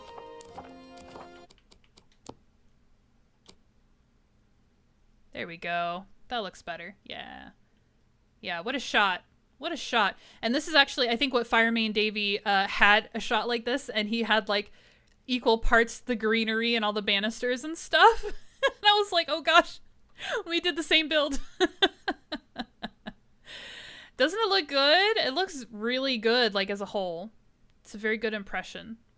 I like how bright it is, too. Like, you're always you guys can see some of the smaller little wall lamps and stuff that I've slapped up too, and it's just you're always trying to bring more light to the area, so it's interesting to see how much collective light you can actually bring.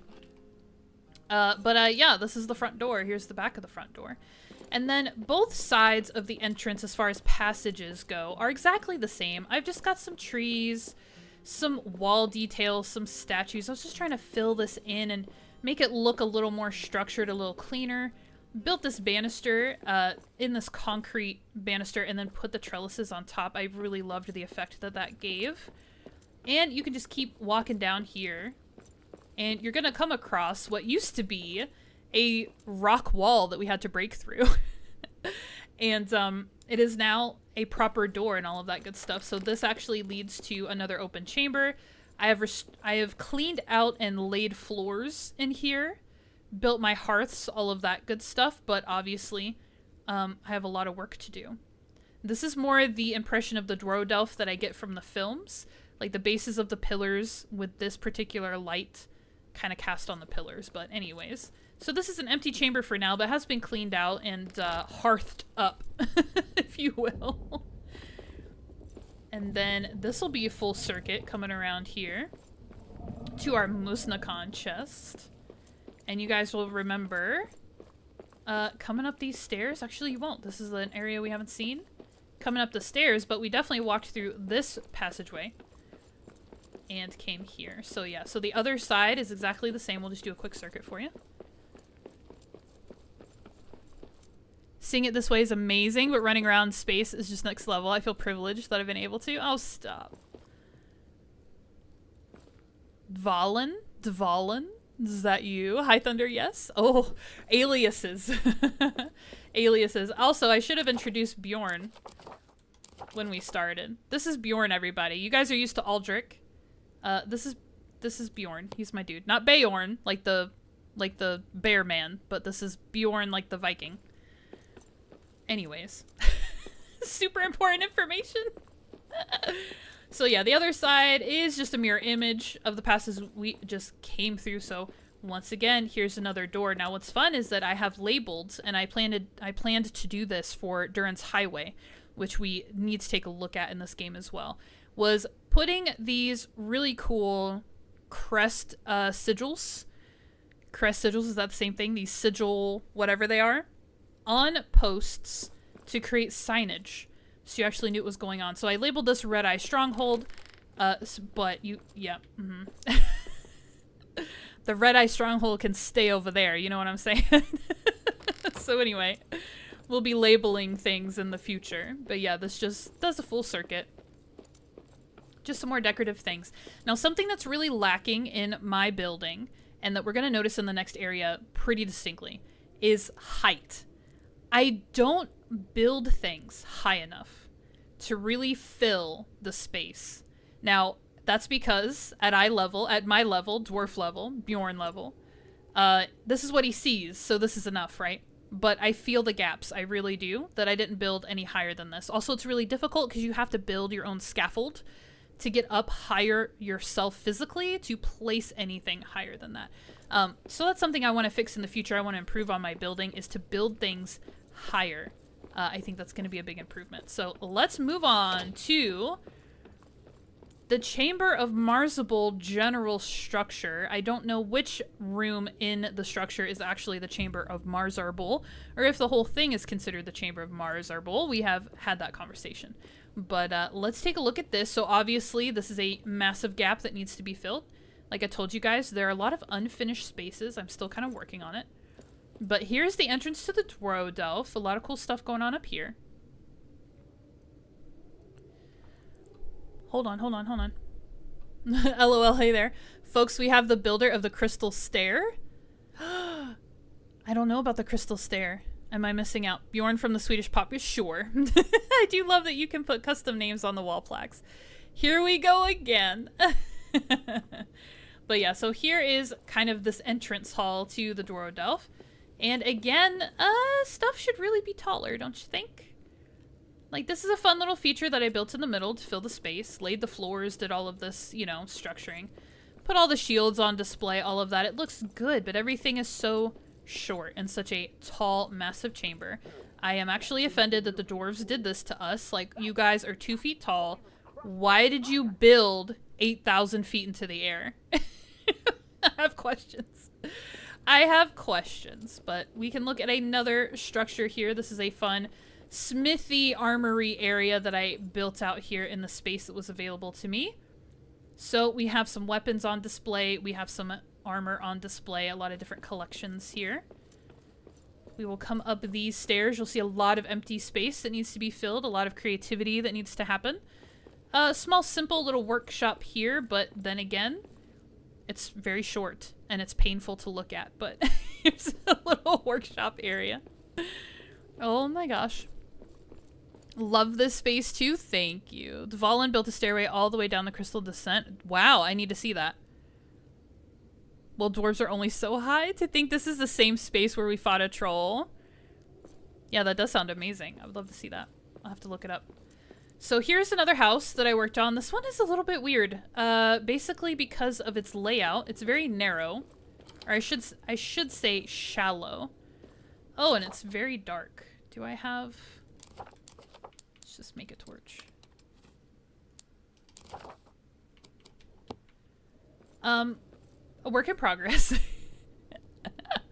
A work in progress. There's no room in here. It's so shallow. Okay, but we'll go up the stairs real quick. This is where all the magic happened. Was up here. So this is what's going on the mid-level. And then what I was trying to do, I didn't really succeed in.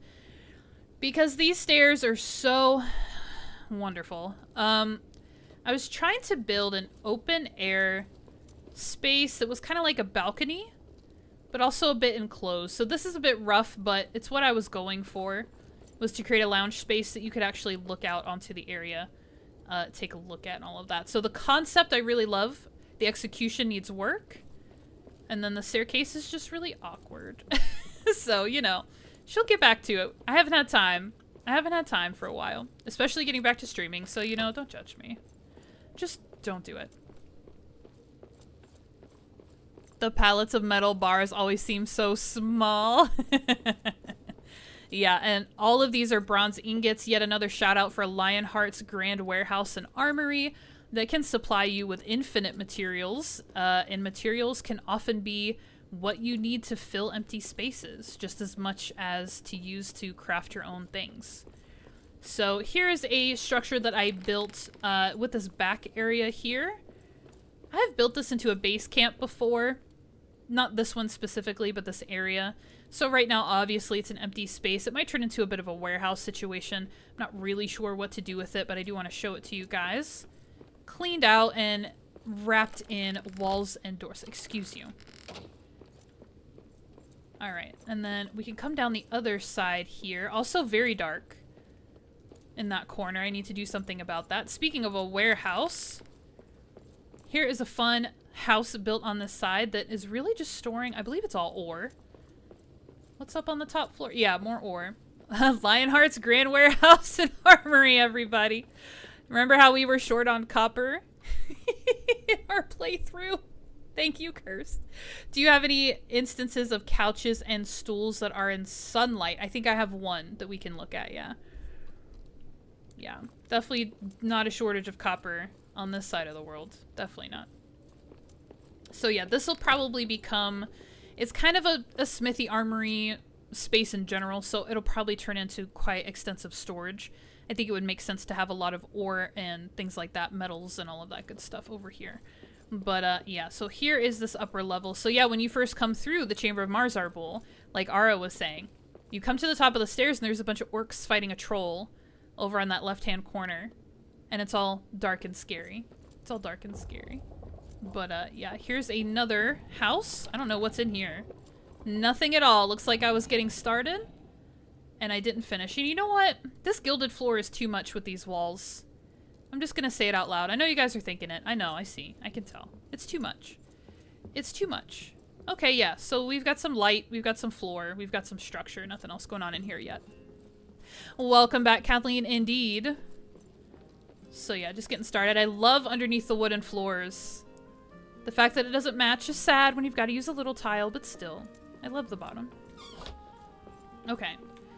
Is there anything else on the... This is just going full circle back to the front of the Dwarrowdelf city. Woo! So yeah, I like that a lot. I like it. I only died about 15 times building those stairs. I liked the Colosseum I built, but it perished in a doomsday glitch. No! This must have taken forever. Yes. All of this took a very long time. Also wish the wooden floors weren't so red. Yeah, we've got, with the Beorn's Lodge DLC, check out this guy up here too, with his falcon or whatever. We got some wooden floors that are not red, but they also have their own problems. Okay, so let's go through the passage of the Chamber of Marzarbul. So here we have some more of that Orc Hunter stuff. And through these chambers, I really just cleaned up, laid some floor, and built some walls and kind of enclosed it a little bit. This is actually a little jump scare. This is the entrance to that outpost of Balin, where the Aukfer chest is. But I decided to keep everybody out with this fella right here. Just keep everybody out. So this this passage is linear now. You can't possibly go the wrong way or do the wrong thing. You kind of have to follow it. So here we are in Balin's tomb. So this is what has become of Balin's tomb. Touch this up a little bit, very happy about it. I can't remember who was talking to me last stream about braziers. They had lit braziers that kept going out. This is one of those for me. I swear I've lit this brazier 8,000 times. Every time I come back to take a look at it, it has gone out again. Unfortunately, there is some debris in this area that you cannot destroy or clean up. So this is where a lot of our complaints come from. The community being like, can we please have a tool of some kind that will let us really properly clean things? Now, this is Boromir's shield, and it's a sign of the Fellowship. I don't want that to go away, of course. But just random, like, remains and stuff? I don't know. I have feelings about it. Anyways. Oh, so excuse me. All I did was restore some of these walls. You can see there's a lot of breakage, a lot of ruin. And I just went ahead and brightened everything up, opened it up, cleaned it. Added a couple of features here and there. It's obviously not like crazy built out. But I think the most interesting thing that I did in here that was an experiment for me was that I tried to use the trellis as a bit of framing for these gilded wall inserts. And then I also kind of pushed the Durin's lamp into it a little bit. So it felt like a piece of the wall instead of a standalone lamp right there.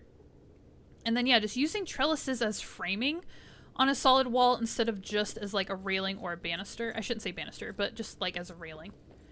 And then this wall, you guys can see, I think there was actually ore in here at one time, was broken, and I patched it. So I patched a wall. I'm so proud of myself. And white, I want white stone options. They're gonna be here on Tuesday. They're gonna be here on Tuesday. I love that it's linear, makes things easier, yeah.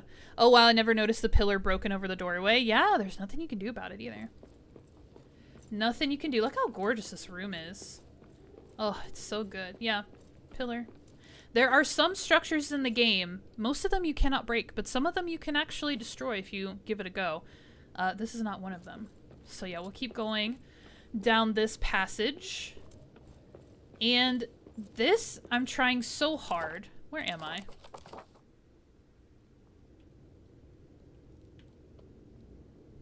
Are we in the Eastern Bastion? Where are we right now? What is this?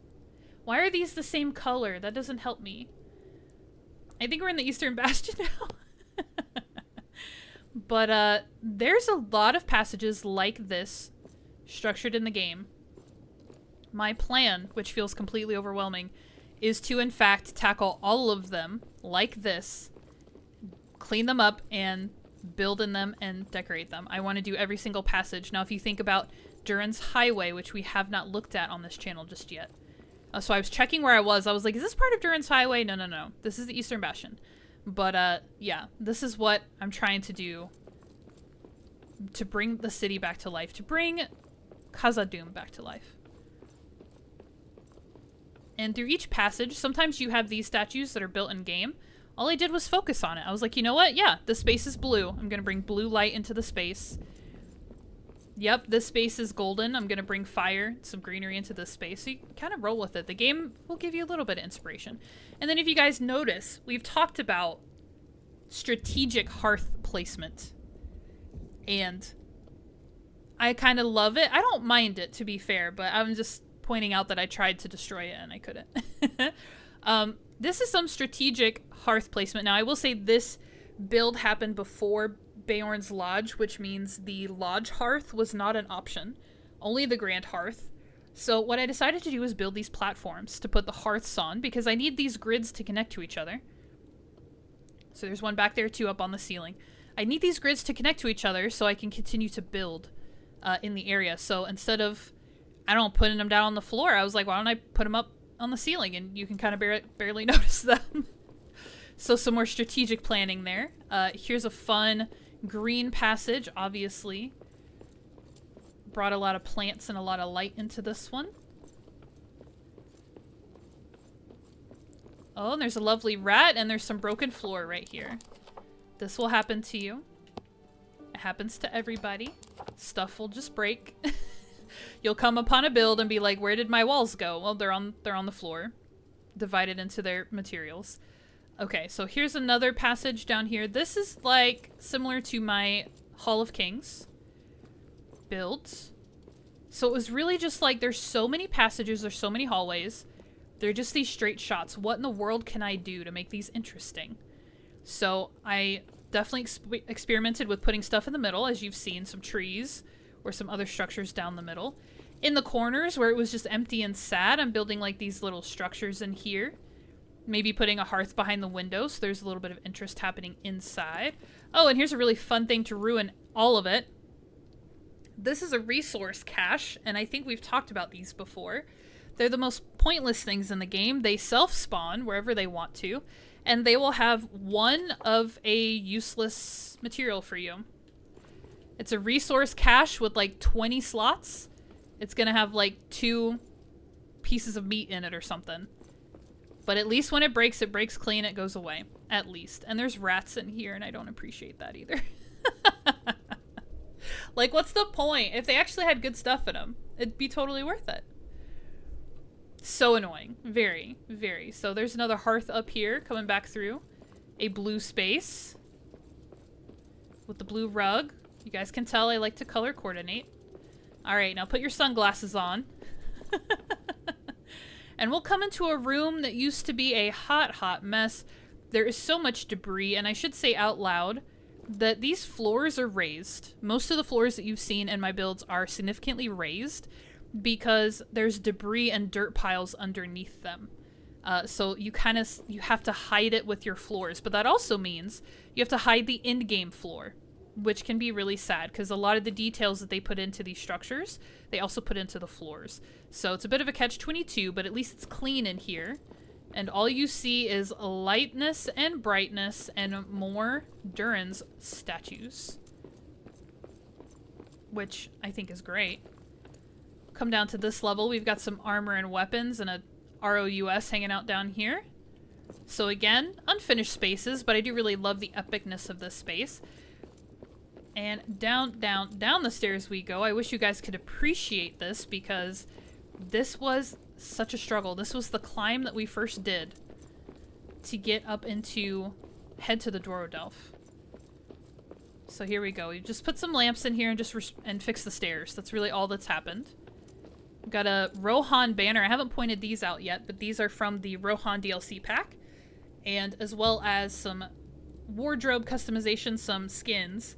You got a couple of items here that help to represent the Rohan. So back through this chamber here, we're going to come out to what should be a very familiar area to us right now, the Bridge of Khazad-dûm. So here we go. The Eastern Bastion, the Upper Armories are very close to us now, but this is the Bridge of Khazad-dûm. There's a lovely mapstone here. There's the first chamber right there. So I'm going to have some trouble engaging with the DLC with this build, but here's one of the fun quirks about this game. There are a lot of spaces the game just says no. Just says no, you can't build here. And for some reason, I can build to this very depth, but no further. And I get it. Some of these areas are sacred. I think the thing that's weirdest to me is that you can build on the bridge at all, but you have to stop in the middle before you get... So if I try to build anything right here, like a granite floor, or attached, I can't even snap it to the existing floor. It's just red. It just says no. It just says no. But you know what? If I come far enough... No? Can I not build it on the arch? Anyways, you guys get the point. So this is the Bridge of Khazad-dûm. This is where all of those oats typically spawned. Dry those tears, Ara. All the oats are gone.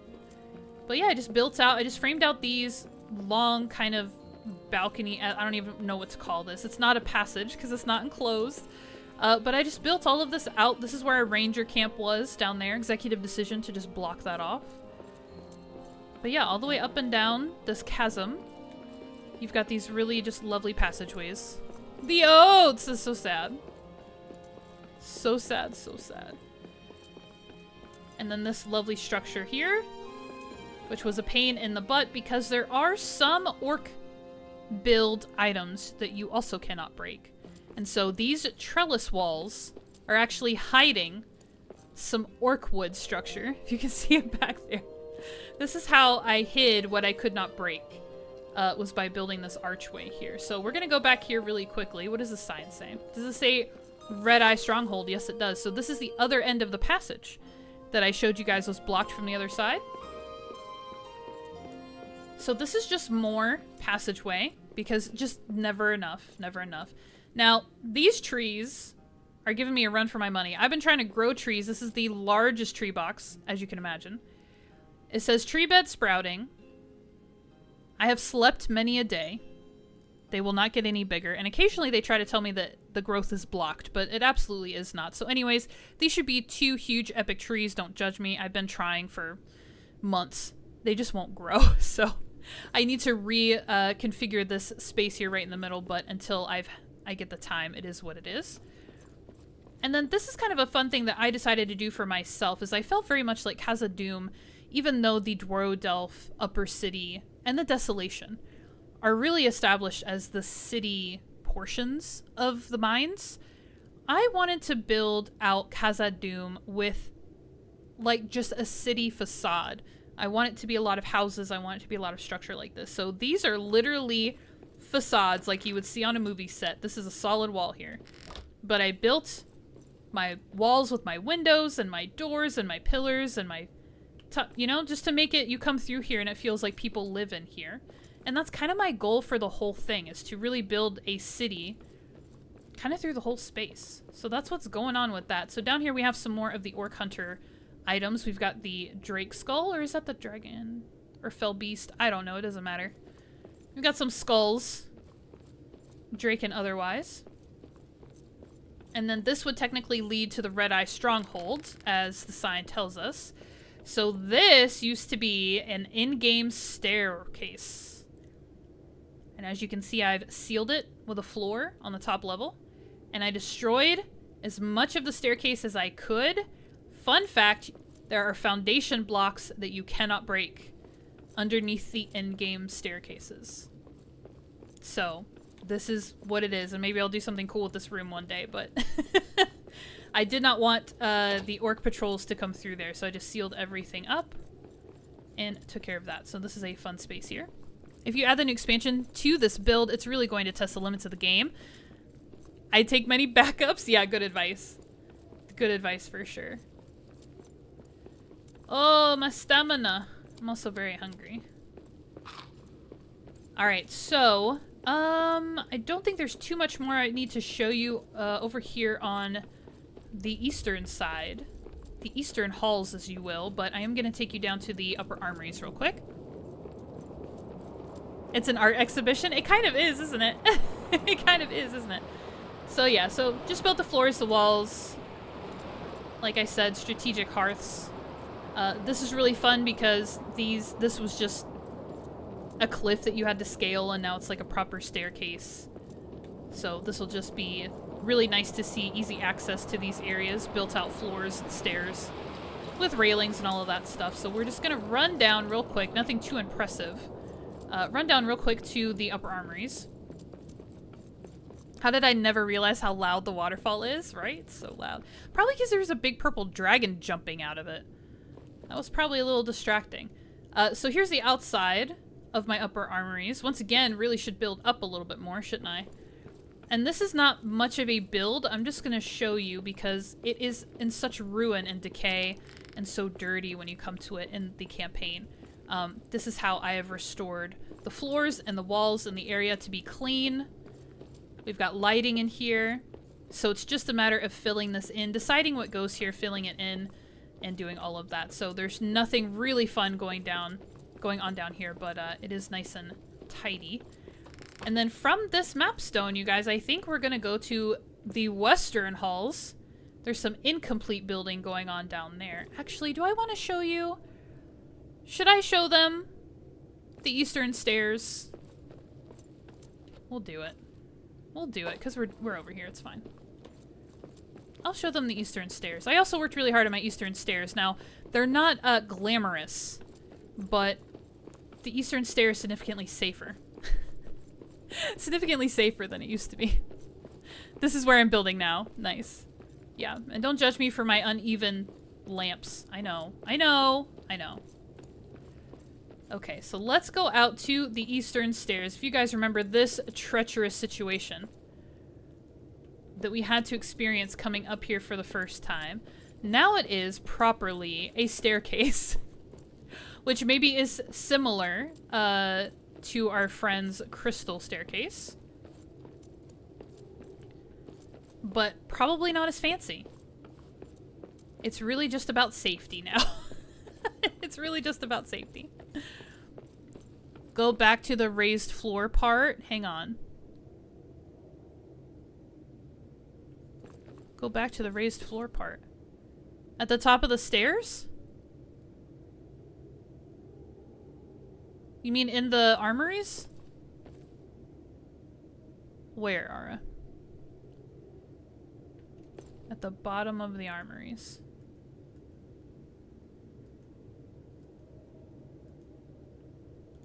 It is not. Is it too close? Can I not get to it? It's probably too close. No, upper armory. Here we go. Do you mean this?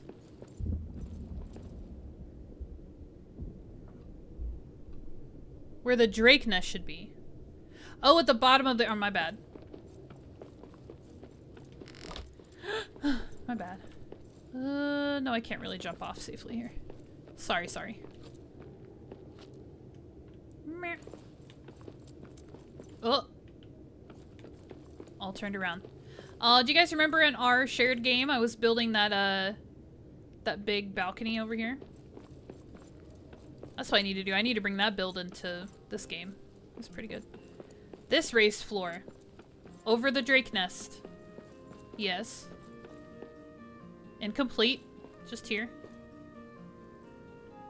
Nothing special. So my plan is to build all the way across. Like, make this a building structure, a house or something like that. So build this wall all the way across. Unfortunately, the pillars don't... Actually, do they line up? I'm not sure. One thing you will find in this game, it is infuriatingly asymmetrical. So it's very hard to build in a straight line and really balance structures, and I'm a symmetry person.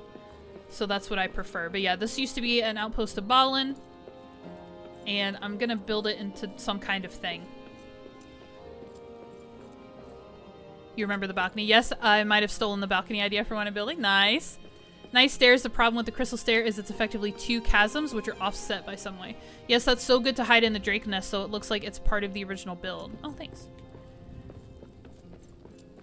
It is effectively 2 chasms, which are offset by some way. Oh, gotcha, gotcha, gotcha.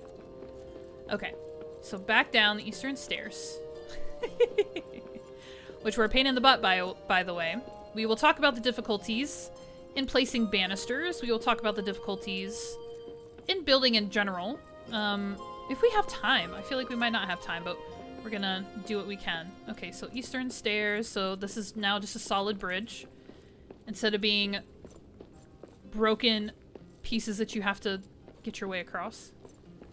Build little platforms for. That's so good to hide it in the dark. Oh, yeah, yeah, yeah. It sounds frustrating.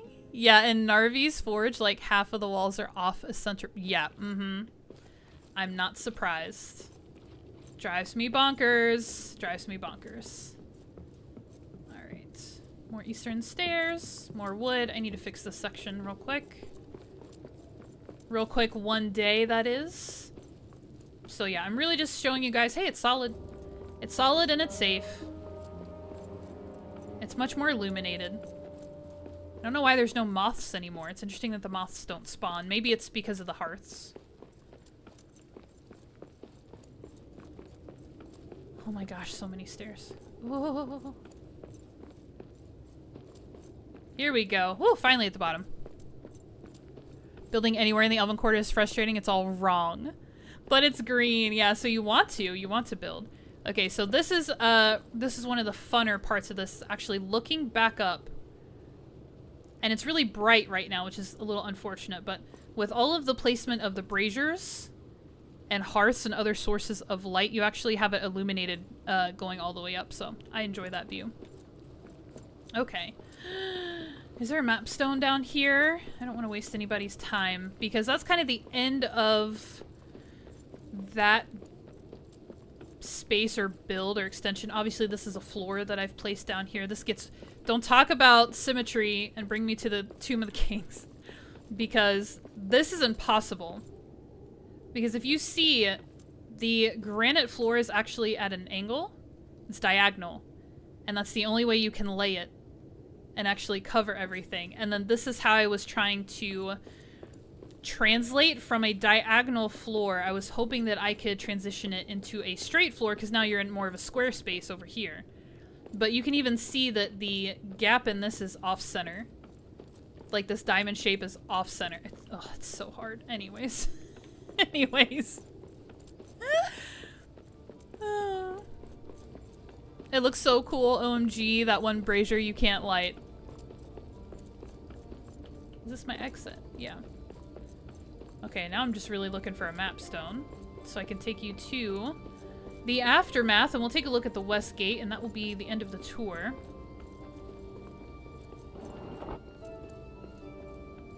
How is there a shadow vent that has not been sealed? That is also something I took upon myself. I don't have the materials for it, so it's fine. Oh, look at this copper I didn't mine. I'm a liar. I'm a liar, liar. Totally left some stuff uncollected.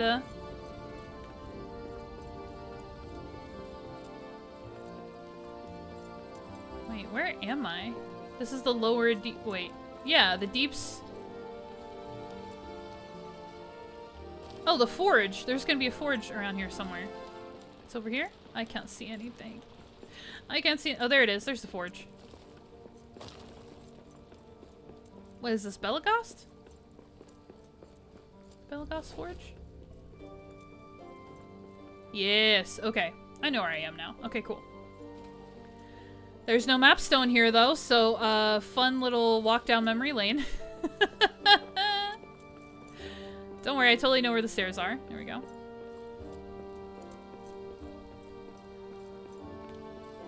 I think the drain pumps are going to be our closest map stone, so... Woo!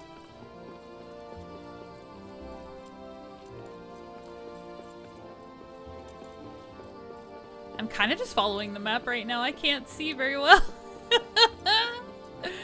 I cannot see very well. Oh, great, a Duran's lamp. That's helpful. That's helpful. Oh, and I'm going to be able to destroy these poison mushrooms. So, like, see this mess?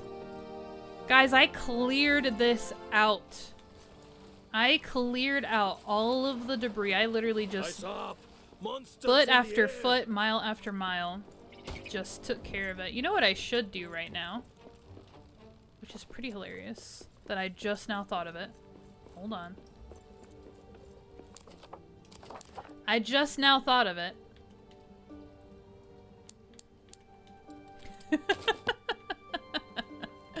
The Eregian armor, everybody. The Eregian armor. We gotta talk about that too. I just thought about how I could put that on. There are no build zones in the Crystal Descent. When you get high up, for example, rails just won't place, apparently for no reason in some floors. Plus, you can't build near the blue crystal. Yeah, I imagine. Yes, railings are the bane. Are the bane. That's Ara's bane.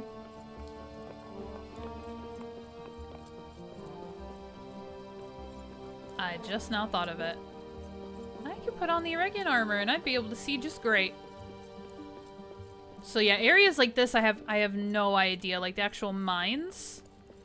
I want to do something, but you can't like build floors through here. There's absolutely no way.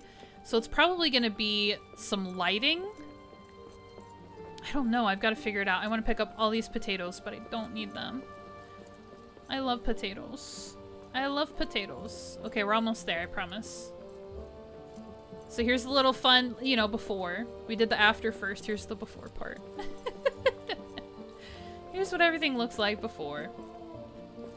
Yeah, I tried, speaking of no build zones, I tried to build over the lake.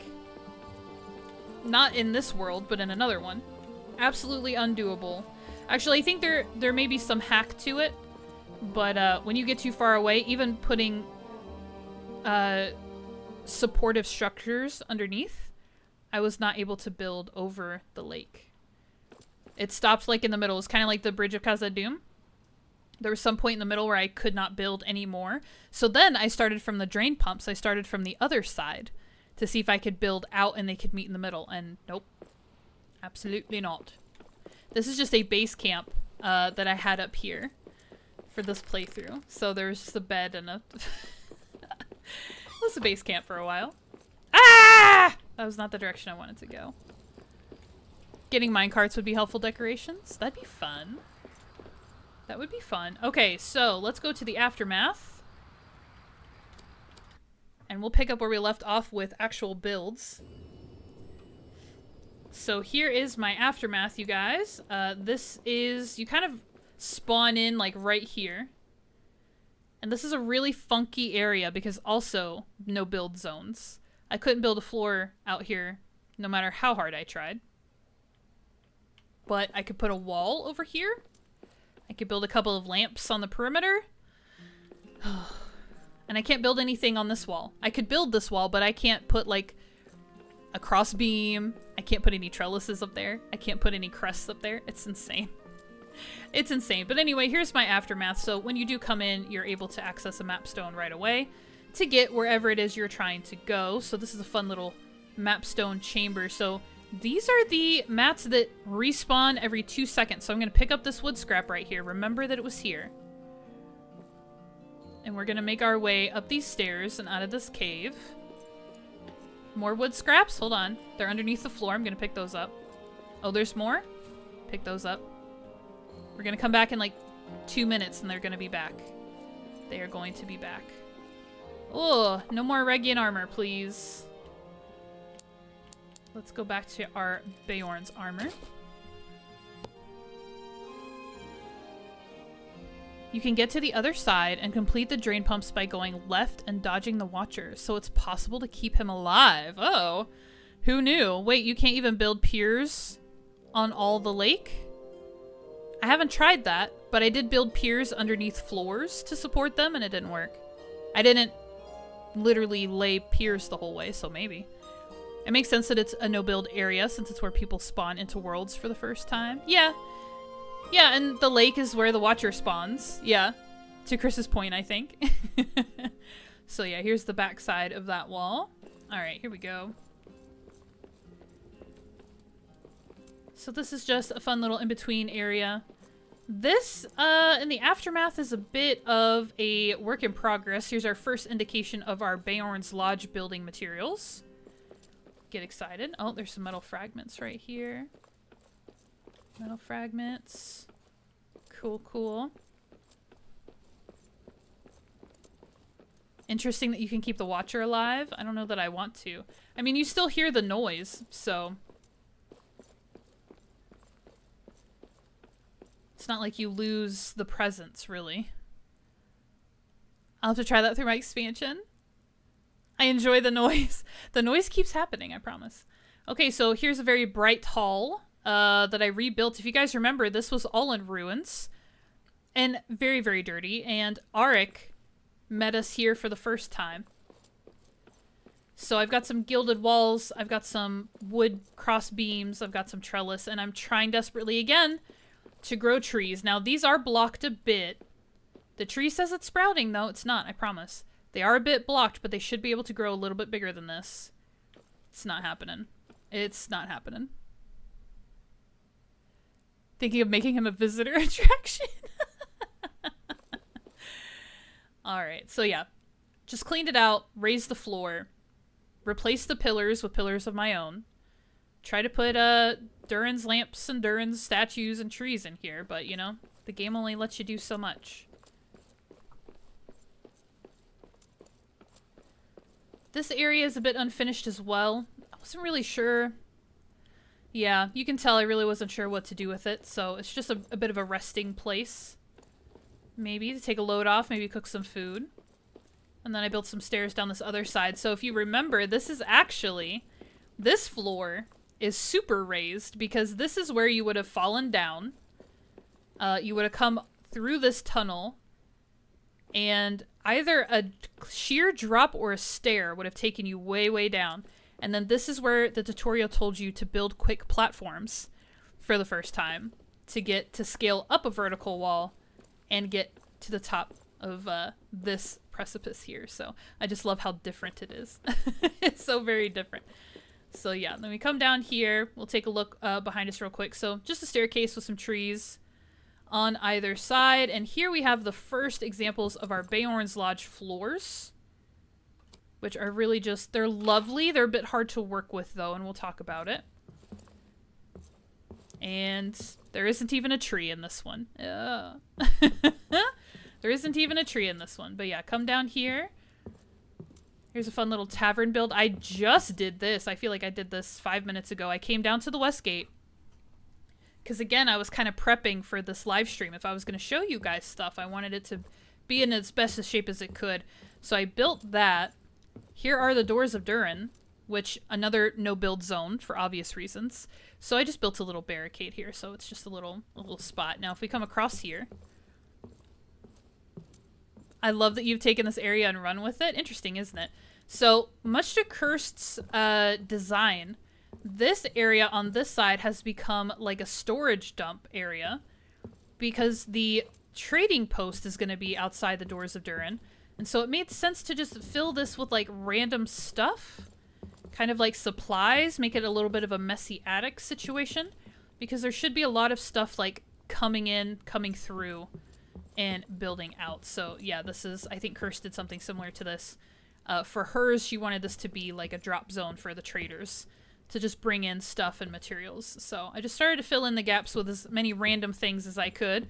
I built some of my own boxes. I was able to use some of the lodge items to build little crate looking things so that we could have actual boxes and stuff in here as if, you know, they'd unloaded it Oh, don't worry. Siege, it's not a thing. It's a fake out. Okay, so this room is a bit of storage. The other side was a tavern. But the real feature of this side is this structure here. That I went a little crazy. I went a little crazy and I did it. I mean, it's nowhere near as good as yours, but yeah. Alright, so up here we've got beautiful floors. I love this pattern in the floor. We've built some stairs. We've built some pillars in the middle. We've really brightened it up, opened it up. This is a sign of a fellowship that we never got to see in our playthrough. I think we bypassed this particular section of stair. But it's just like some plates and forks. And it's another sign that the fellowship traveled through here. And we're just kind of camping out. So yeah, so here we go. Up here, up the stairs. Lots of hearths here to bring a lot of light, a lot of the lanterns off of the pillars here. I love these Beorn Lodge pillars. I think they're gorgeous. We've talked about how the wood elements are a bit red. And like, yeah, they're a bit red. I still kind of love them though. I still kind of love them. Okay, so the floor continues through here. So if you guys remember, this is when we got introduced to orcs for the first time. We came up the stairs and then all of a sudden we heard orcs talking to each other. There were drums in the deep, footsteps depending on who you ask. And there was a big chasm that you had to jump across down this bridge. But yeah, so this area has just been built out like this. It's really far out. I thought it was normally in the side room. No, it's on the stairs. It's on the main stairs. I believe that's where it's supposed to be. But yeah, so this fun in-between area. So we'll come down here, down to the bridge, and I've built out over here. Oh, we have orcs. We've got another house built over here. So this has been built out to be a bit of a structure. So let's see. Let's go in here. There's nothing in here, I don't think. Yeah, no. Just another facade. This was part of the whole, like, I'm going to make it look like there's houses everywhere. I'm going to make it look like a city. But I'm not going to fill out all these houses. There'd be so many houses. So many. Nightbot, jeez. Nightbot, settle down. Alright, so yeah, fun stuff here across the river.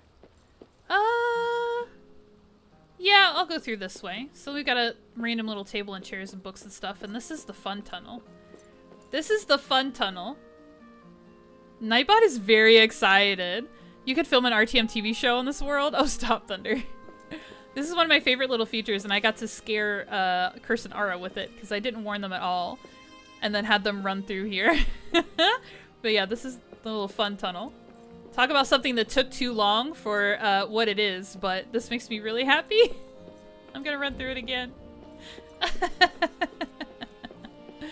Alright, and then we come up here. So here's our bridge. The lights were such a surprise that you typically have to jump across, but we've obviously built out the structure again.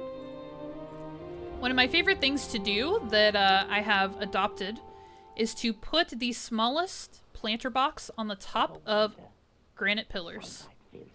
It's a fun little feature. It's a little bit touchy. It's a little hard to get it centered, and I sink them in just a little bit.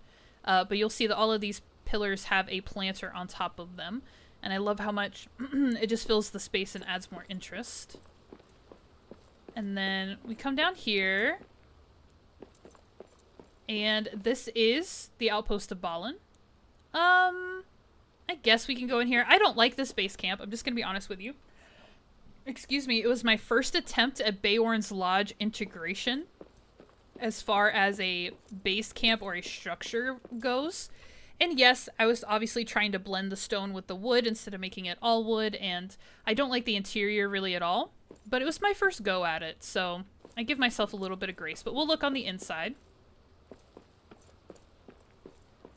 I really don't like it. So I won't be offended if you don't like it either. But here's just some more framing out with the wood and everything. So I have these 3 sections. The first section opens into some storage with some books, and this is actually the little bedroom back here. So here's my little bed. Very red. All good. And then there's a third little middle hallway here. Obviously, all this does is lead to the statue. And then this is some very specific, this is actually warehouse storage. So these are stacks of 999 plus from Lionheart's Grand Warehouse and Armory. So I like to keep those separate for reasons that we'll talk about. And then here's a lodge hearth and just kind of what is a kitchen slash cooking area. So some more cooking storage in here. That's food, tables, and the hearth. And yeah, I just don't like it. I think it's a very awkward layout, and I think trying to force the wood into it, it should be all wood or all stone. This was not a good attempt at blending the two, but I mean, here it is and it'll be fine. So here it is for now. And then here's the little patio that I built out from the base.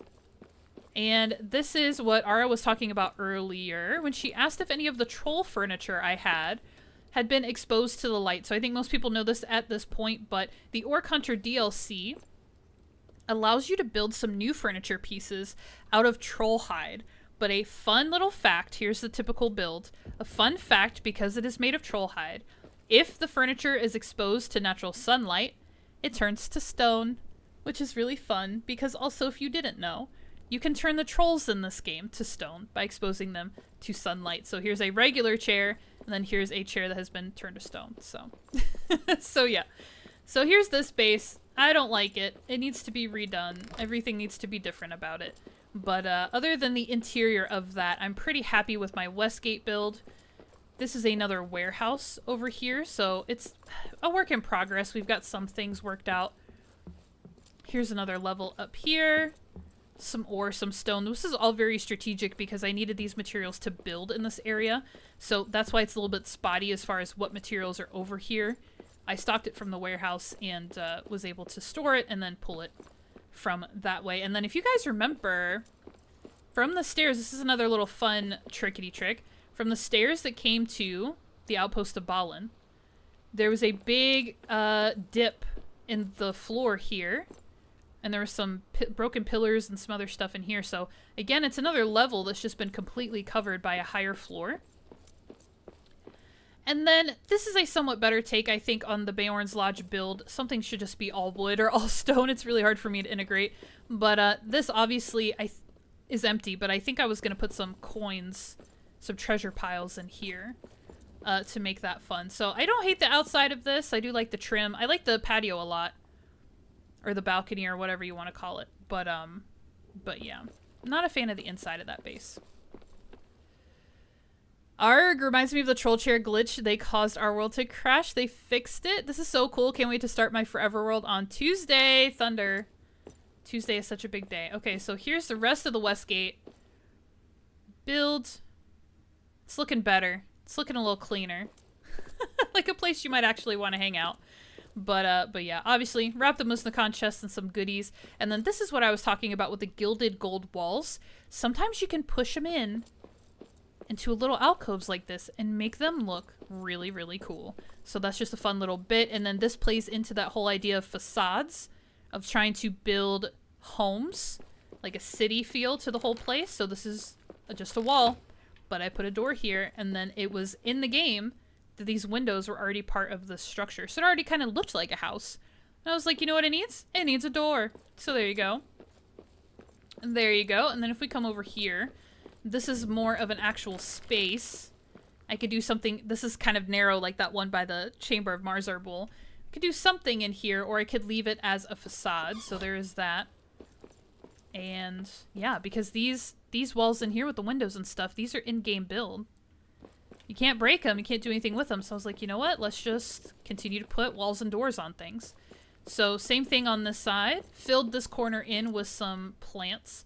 And this is extremely bright over here because the only way for it to not be pitch black was to greatly overcompensate with other light sources. I promise it's necessary. Otherwise, it's just a big shadow blob.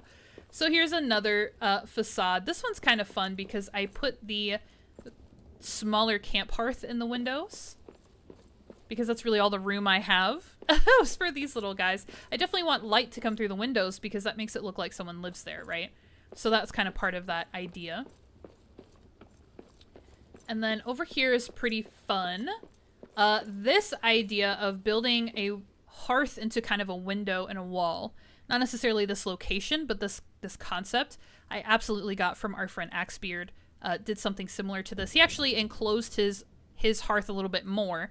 You can see the framing of mine a little bit more, but this was just an ore deposit. This was just a big rock face, and this was just an idea that I got, and then it was fun to put the lamps and then the greenery in here, layer this up a bit so it looked a little more like a natural space that then has this really cool kind of fire window feature over there. So once again, a facade, a door on here, sunken into the floor a little bit. I can't even open it because it's sunken into the floor, but just building off of that city idea that the Casa Doom was just a home for dwarves just forever and always. So honestly, this is it for Westgate. Is really just this main spot here. And I'll show you. This is one of those rooms through here. Which, yes, I would love to build in. We'll get there when we get there. But there's nothing in that door. And then we're going to take ourselves down these stairs through this fun little passage here. And into this space. And this is another just empty, cleaned out chamber. One fun little feature I'll show you guys in here is that I literally built a yellow brick road to help guide you in a linear direction for progression in this area. So to actually get through, and I mean, these used to be absolutely solid rock walls. These passages, gotta love the dev pick to clean those out. So if you actually follow the golden roads, it will take you to only locations you can travel through. It's a thoroughfare. So if you come up here, you can continue and go through here. This is a little fork right here. Or if you go to the right, you can go through to another area here. So yeah, I want to build off of this. All of these that used to house ore, whatever else was in here, these are all going to become houses. These are going to become either facades or actual houses. Doors and windows, the whole thing. So that when you walk through here and you follow the yellow brick road, you're going to pass a bunch of houses. This is going to be a big city structure. I can't wait. I can't wait. Oh, she has no time, but I can't wait. Now, what's really important about this area is that this is where we're going to spend the rest of the stream. Because this is a nice, clean, open space. Here's a fun little feature of things we can't clean up in the game. You can get the dirt pile out of here, but you'll still have some floating rocks. I put some light in here. I tried to brighten this up a little bit. I ran out of time, so let me pop another lamp up. Just for light. It doesn't actually have to be pretty. Oh, I left some true quartz on the floor. But I want to build in here. I want to show you guys the DLC items specifically, and then I want to build a little bit. And it's going to be very casual. I'm not going to do anything elaborate, obviously. I am as much a perfectionist as I think anybody else is in that builds in this game. And we just don't have time for it. But I'm going to do this so we can see. And then we're going to do some building in here. Just real quick. Okay. So it's pretty bright in here right now because it's noon, but trust me, when it gets dark, we're not going to be able to see anything. So these lamps will definitely come in handy. They will definitely come in handy. Okay, so we'll see how much room we actually need. We'll stop there. We'll stop there, that's fine. Okay. I have floating grass. Oh gosh, I have grass sticking out of raised floors because you just can't raise them forever. Good idea to follow the yellow brick road. I thought it was too. I was like forever getting turned around in these chambers, and I'm like, you know what? Why don't we just make this really obvious? Ah, yes, the vile troll chair glitch. We had to quarantine Westgate temporarily. I've never considered building for illusion before. It's really cool. Floating rocks, yeah. Floating grass. Broom, we need the broom. My kingdom for a broom, I know. Curse, I don't know why that comment about grasses reminded me that I should eat. You're eating pancakes? That sounds lovely. Okay, so let's talk about building really quickly. And you know what? I'm going to start with, if I can keep my brain straight. And you guys can help me to organize the DLC items, because I'm not going to remember probably everything that belongs to each DLC. But I want to start with DLC items, get through those, and then we can talk about the main ones. So when you purchase Beorn Lodge's DLC pack, you get this new tab. It's a whole tab of Lodge, and this is just a bunch of wooden structures that you can play around with, stuff you can build with. So we've got some floors, and literally, guys, I'm just going to show you what everything is so you can see it. Not going to do anything too crazy. I just want everybody to, like, know what's going on. So these are the 3 floors. These are your options with the Beorn Lodge DLC. They all do come with smaller tiles, and unfortunately, the tiles do not match. The floor, the floor that is underneath us right now is the concrete floor, and it is the only floor in which the smaller tiles just simply blend in. So you can see that this pattern is a little bit different. Now, the reason that this has to be this way, I completely understand it. It's just unfortunate that's how it is. If you see the pattern on the larger tile, you couldn't replicate this. Like, look at the 2 sizes. These 4 squares are significantly bigger than these are. So you couldn't just do 4 squares of this size. And then you couldn't replicate this pattern on any of the, like, just based on the 2 sizes. I don't need to over-explain this, but I understand why it's happening. I actually get it. I don't love it. I feel like you could have designed it differently, maybe, and avoided that problem, but I can understand where the limitation lies. With this one, I feel like, no, these tiles are now too big. The smaller tiles are now too big to replace the pattern in the larger one. But yeah, so this is just an unfortunate reality. That, the lodge tiles just don't, they don't all work really well. And these cut very abruptly. You can see the lines in them. That's kind of unfortunate. But I do love all of these floors. I think these patterns are beautiful. And you guys just saw as we walked through the west gate, you saw the potential of these floors.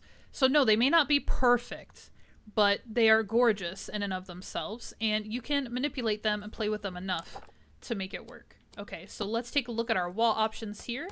And as I'm doing it, I'm just going to talk about, maybe we can skip the whole building element and just talk about it while we show these items for display. You'll see there's a snapping mechanism to larger items like this. So all of these walls are actually... Oh, hello, wolves! Oh, hi. Hi. Stop crouching. Pick up your sword, please. Please? Sirs? Where did you come from? Where did you come from? I have a question. Still a survival game, everybody. Still a survival game. I have a question. I need to check my grid in this room and see where the gap is.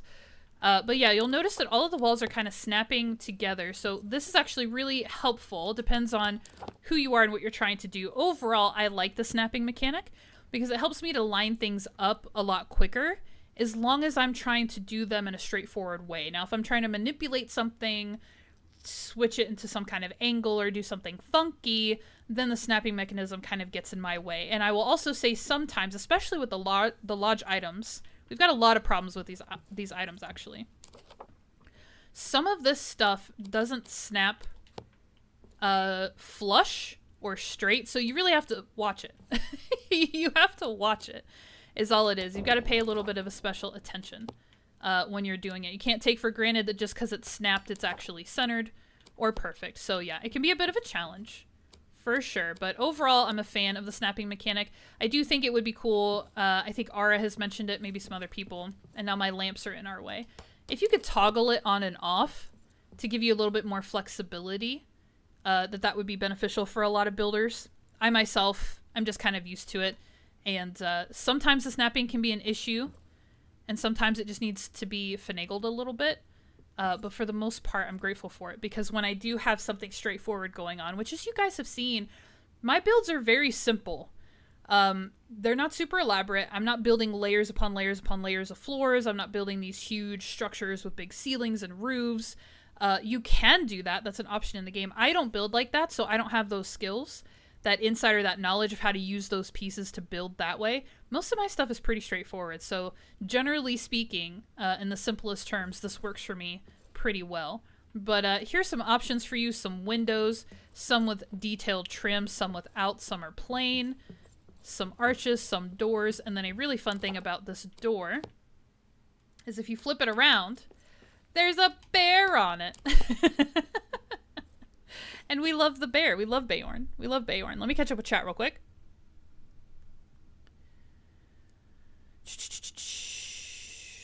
Eating pancakes. But what they could have done is take the quarter of the pattern with the border, and I think it may have worked. No, because if you broke this, the one with the border, if you broke it up into 4 tiles, look how much bigger those tiles are than this tile. So they would have had to reformat the smaller tile when it ended up being twice as big. So they could give us that option, maybe. They could give us the option. I mean, you'd have to scroll forever if you didn't want it. But maybe give us these individual tiles as well. In addition to this size, like having a medium size. I could see that. But like just breaking this into quarters would not do it because this tile is the wrong size. Is the problem. And then same, it's the opposite problem with this floor. Because if you broke this 9 tiles into 4 quarters, then you have 4 tiles within 1 quarter, and then these are too small. If you broke this into quarters, these tiles are too small and these tiles are bigger. So it's just not clean. There's no clean breaking it. Now, again, if they gave us in between, if they gave us like a medium size, then maybe we could make it work. But they were just working with these 2 default sizes that they've had forever. So I get why. Now, to my point, if they did different patterns, been more strategic with the pattern, they might have found a way to make it work. But because the tile sizes are what they are, it just doesn't work as well.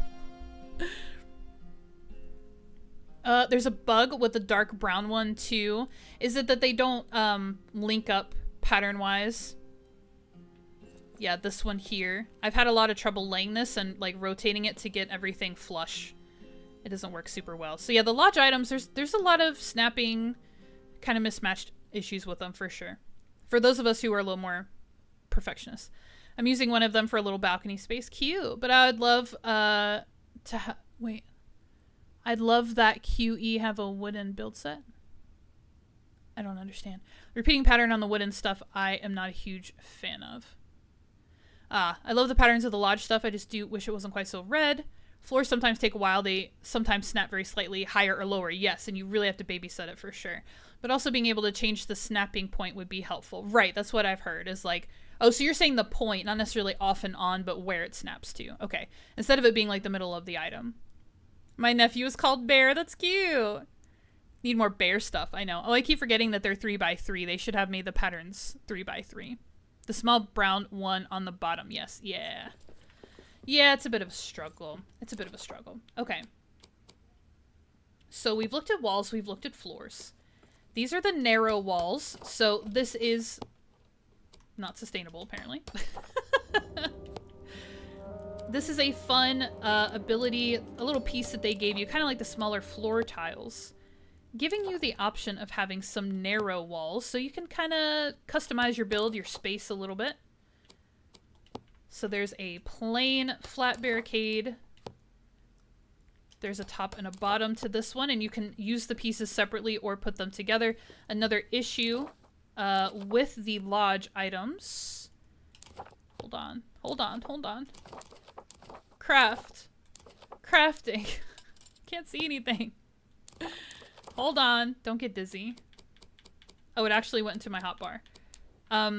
Is that much like the floor, I forget what this is called. Timber tile. Much with the timber tile floor, the seam is extremely visible. Like the patterns of the 2 pieces don't blend to make that seam invisible. Can you guys see it just going across the middle horizontally?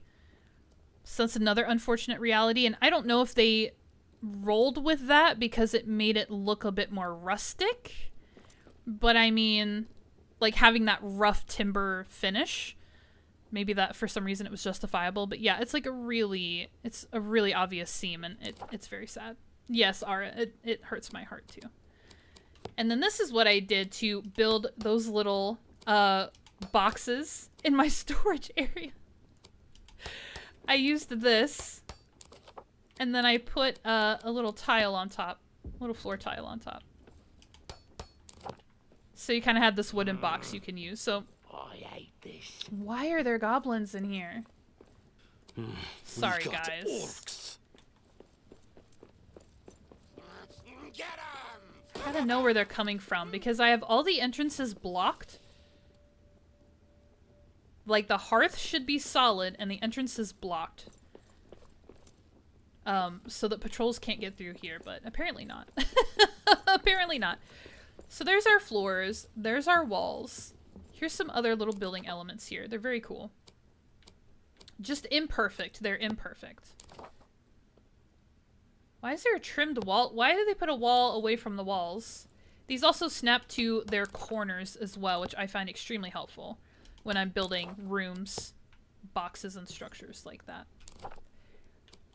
Alright, and then we have this smaller one here, which also has 2 pieces. So you can put them together or you can have them separate. So like a smaller version of this one to give you a little bit more flexibility. And why I don't like the patterns on the wood. Yeah. Yeah, I know. Alright, so there's that. We've got beams, which are really fun, and we have beams in multiple sizes and styles that apparently don't snap to solid walls. So we'll put that here. So these are so small that you can just layer them on top of each other to establish whatever size, however long you want that beam to be. You could just build on and build on and build on.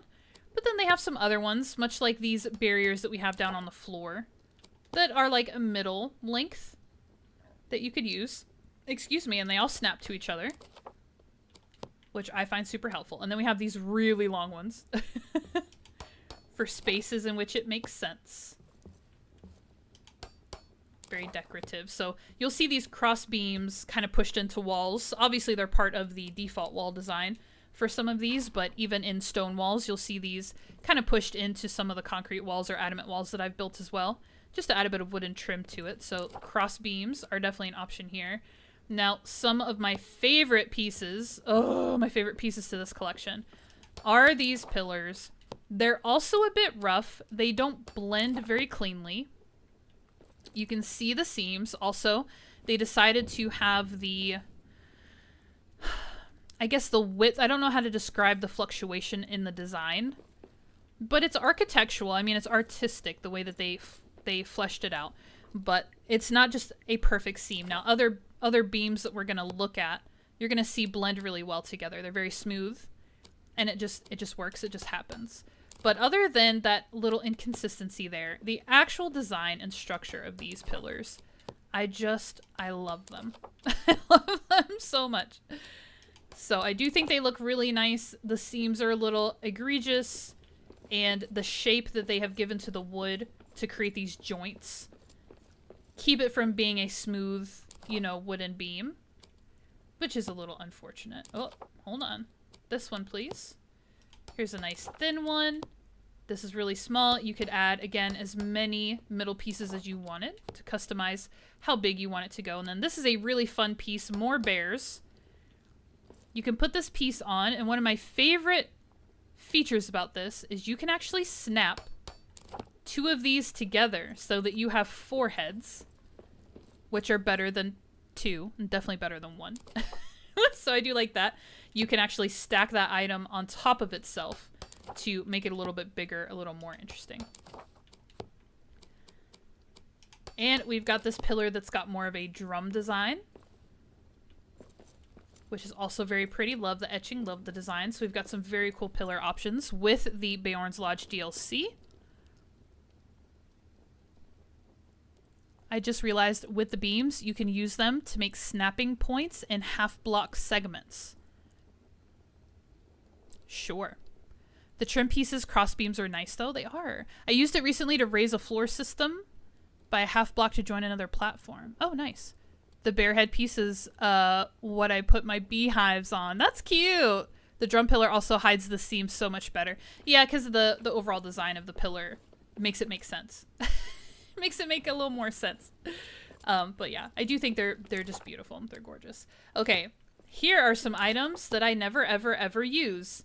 And I'm probably hurting myself for it. But I have a really hard time lining these up. And I also am not overly invested in having overhangs for my roofs. So these are ceiling pieces. that you can put on, and sometimes they snap real easy like this.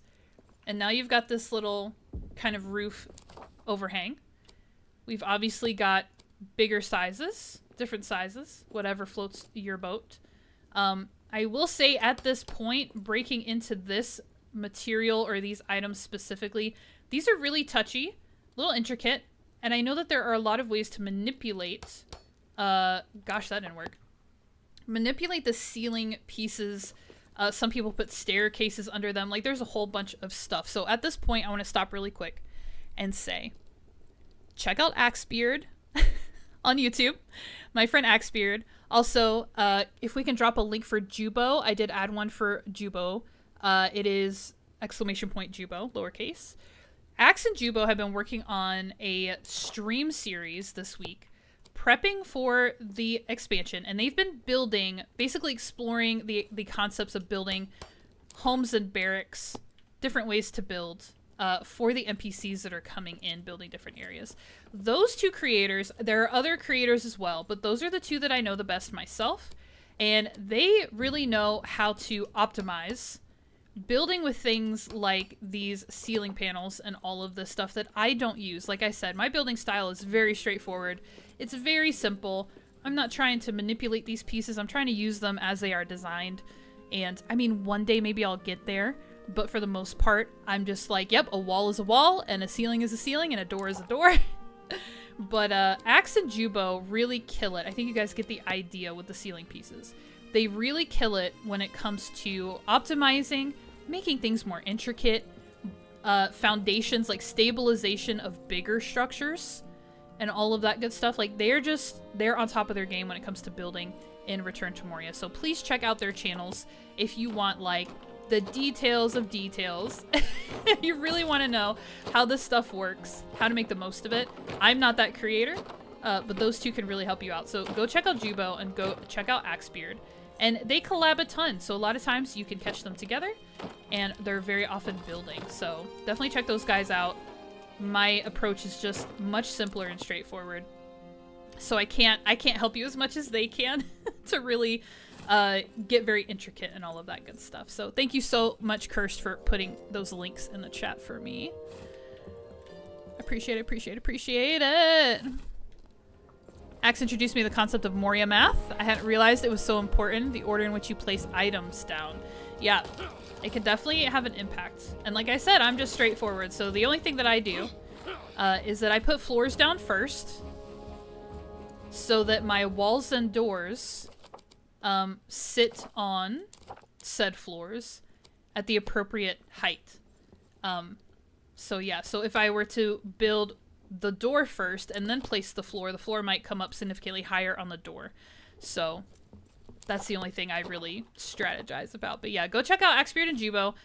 They will get you lots of insight, lots of ways that you can use all kinds of items to actually affect different things, to do things differently. Another thing I know that Axe does, and I think Jubo does now too, is they will lay a floor, and I don't know if this concrete floor will give me an example.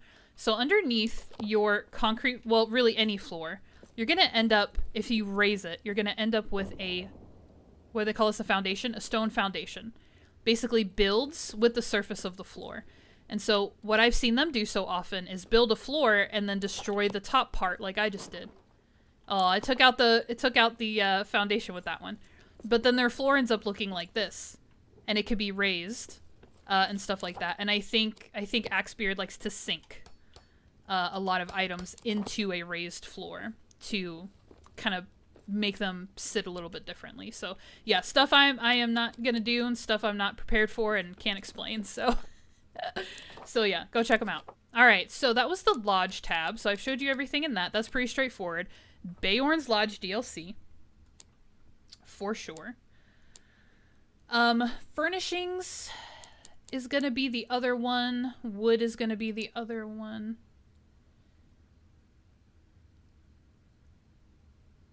So I think the only other thing to show you in terms of Beorn's DLC, oops, is probably the outfit.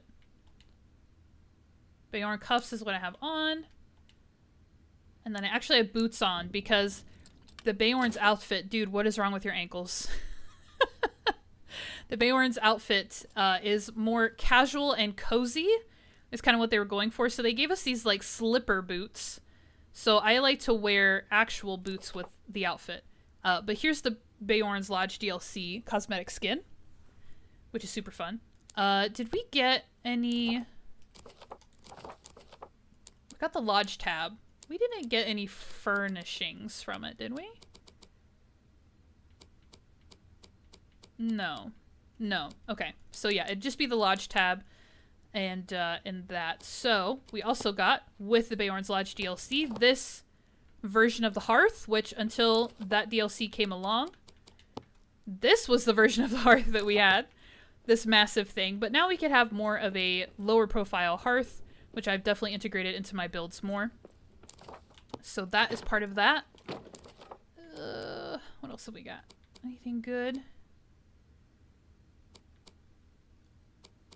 I really need to talk to you guys about farming. I know we're probably over 2 hours at this point, even though I have no way of checking, because I have not been watching a clock, and that's okay. Farming is really important, so I definitely want to get to it. Let's go ahead and grab what I can from the Yuletide DLC pack, which will be very festive, if my menu will allow me. So here's the hearth. Where's the tables? Where are the tables? Here is the meal table. So cute.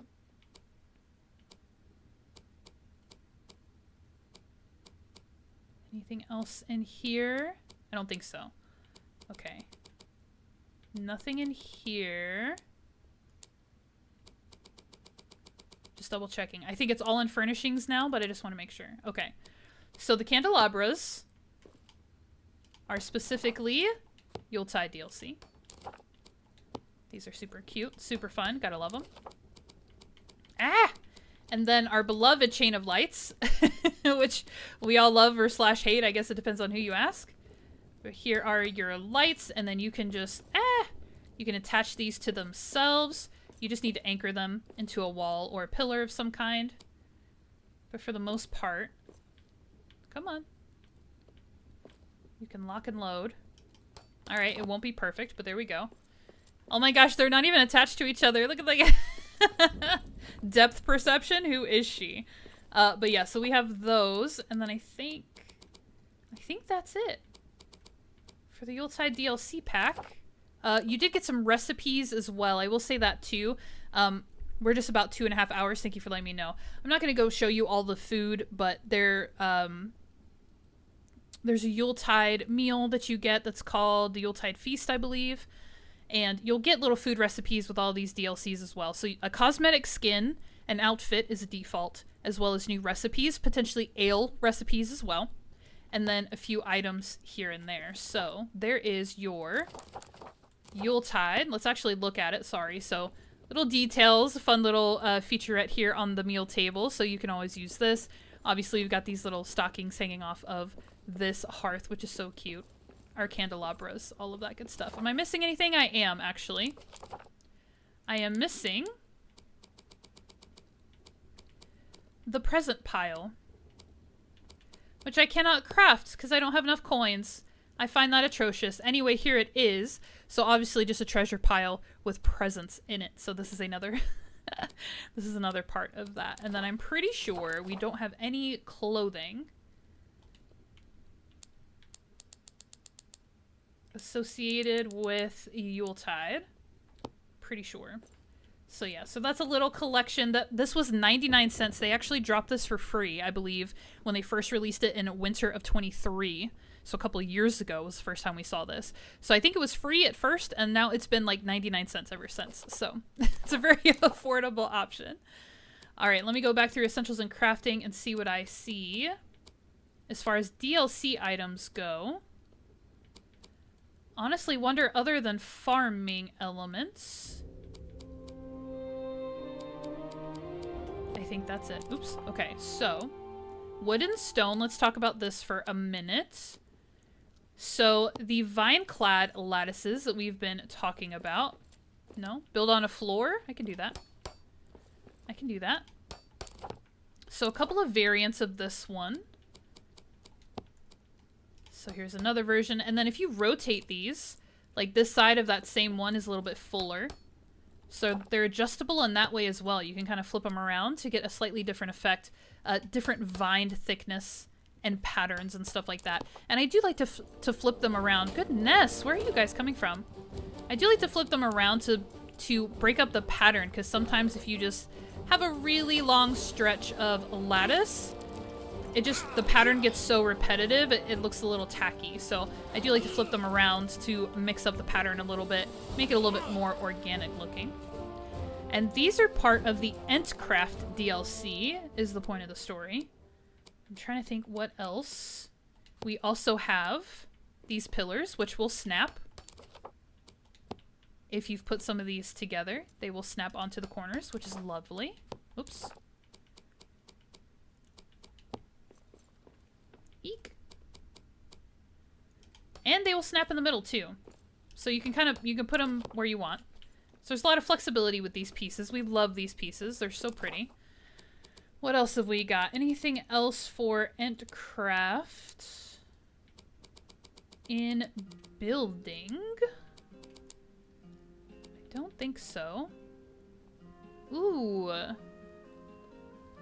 Did the decorative plants come with Entcraft? They must have. Because these would not have come with a farming update, would they? Aren't these Entcraft? Oh my gosh, hold on. I've had a lot of inspo from watching Axe. Oh yeah, the stone foundation, my nemesis. Are your feet okay? Absolutely not. He looked like he was floating. I want another version of the third version of the vine trellis, because the wood design is different. Wolford did it for me. Love it. I should double check. I need to pull up the DLC lists, which I have in my life because I made a video about it. Oh, by the way, can we drop the link for the DLC video that I made? It will, without showing you, this is more fun because I'm actually showing you the pieces. But I did make a video that features all of the information in terms of a list of like, hey, you'll unlock this and you'll unlock this and you'll unlock this. And it's going to be great. Okay, so furnishings. And then we can go back to the Essentials tab. And grab the Welling Spring item. So this is absolutely part of the Entcraft DLC. This beautiful piece right here. And what this item does is it grows Entwood in this little pool. And then you'll collect the Entwood. And then you'll be able to make some very special things out of said Entwood. And is it? These are all bat droppings. What do I need Entwood for in the farming section? Okay, stop it.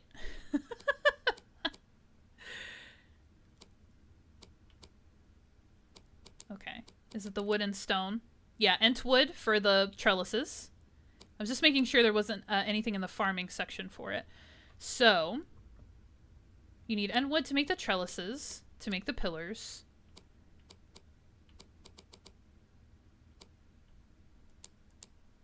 Anything else? Was that it?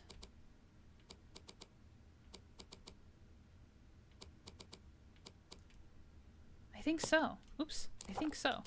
So, now we can look at the skin bark armor, which is really cute. Really cute. Look how cute it is. Oh my gosh. There we go.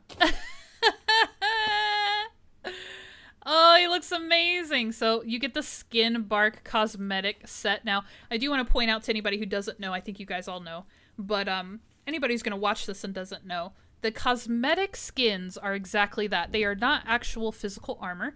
If we take a look at my inventory tab, you'll see that my mithril armor is still equipped. My mithril helmet, armor, gauntlets, and slippers.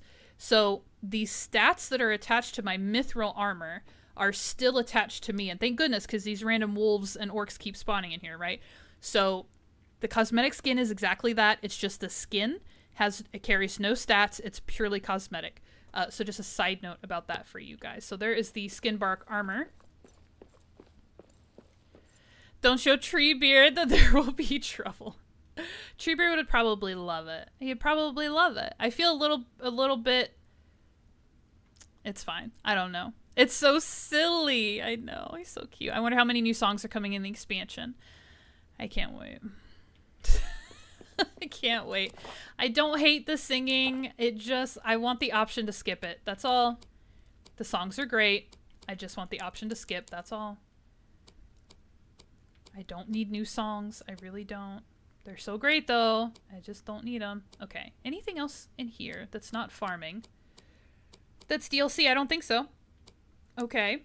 Wood and stone. Those are all defaults, and we're going to look at them. Don't worry. So I think the only other things to take a look at are kind of what we've already seen, honestly, is the Orc Hunter. We've seen a lot of these items. So skulls on fire. Gotta love it. Got to love it. We got the couch, the sofa, the troll skin. We've got a little footstool. We've got a chair. We've got a little chair. Very cute. So we got some furniture with that one. Oh, hello, I'm in the woods now. And then we got all this fun stuff. And I'll put it over here.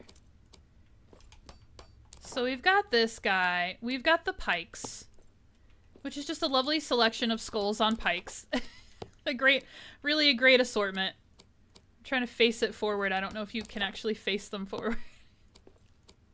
Because they don't technically have faces anymore. But yeah, and then some of them have armor helmets. You see the helmets on them? Which are very cool because the helmets are actually design-wise based off of reference materials, like in the books and stuff like that. So that's always very cool. Now, the big boys, you guys have also seen. And yeah, they're big boys. They need a lot of room. You really gotta make space for them. Can't put them too close to each other either. Can I get them on top of the statue? That's so funny. Alright, where do I put the other guy? Gosh, I'm running out of room. I should have broken some stuff down. Alright, not bad. He can seal us off here. There he goes. Yeah, so we've got these part of the Orc Hunter DLC pack. And then we have this ridiculous thing. This is like the worst thing, in my opinion. Because it's like 8 feet long. Why did they include the entire neck of the fell beast? I just noticed something. Did you guys notice it? Am I making it up? Absolutely not. Okay, do you guys see the position of his eye? Can I do... I can't believe this. How do you zoom in again? Here we go. Here we go. Go up. Zoom in. So you see the slit in his eye? It follows you. Do you see it moving? So now it's at the back of his eye. Now it's in the middle. And now it's on the front. His eye literally followed my dwarf as I walked around it. And I just realized, because my dwarf is moving, that's how I'm using the free cam. So now the slit is in the middle. Cursed, you cannot see it, and now the slit is in the back. His eyes follow you. Cursed, why can't you see it? It's so... I can see it really clearly. Are you on your phone?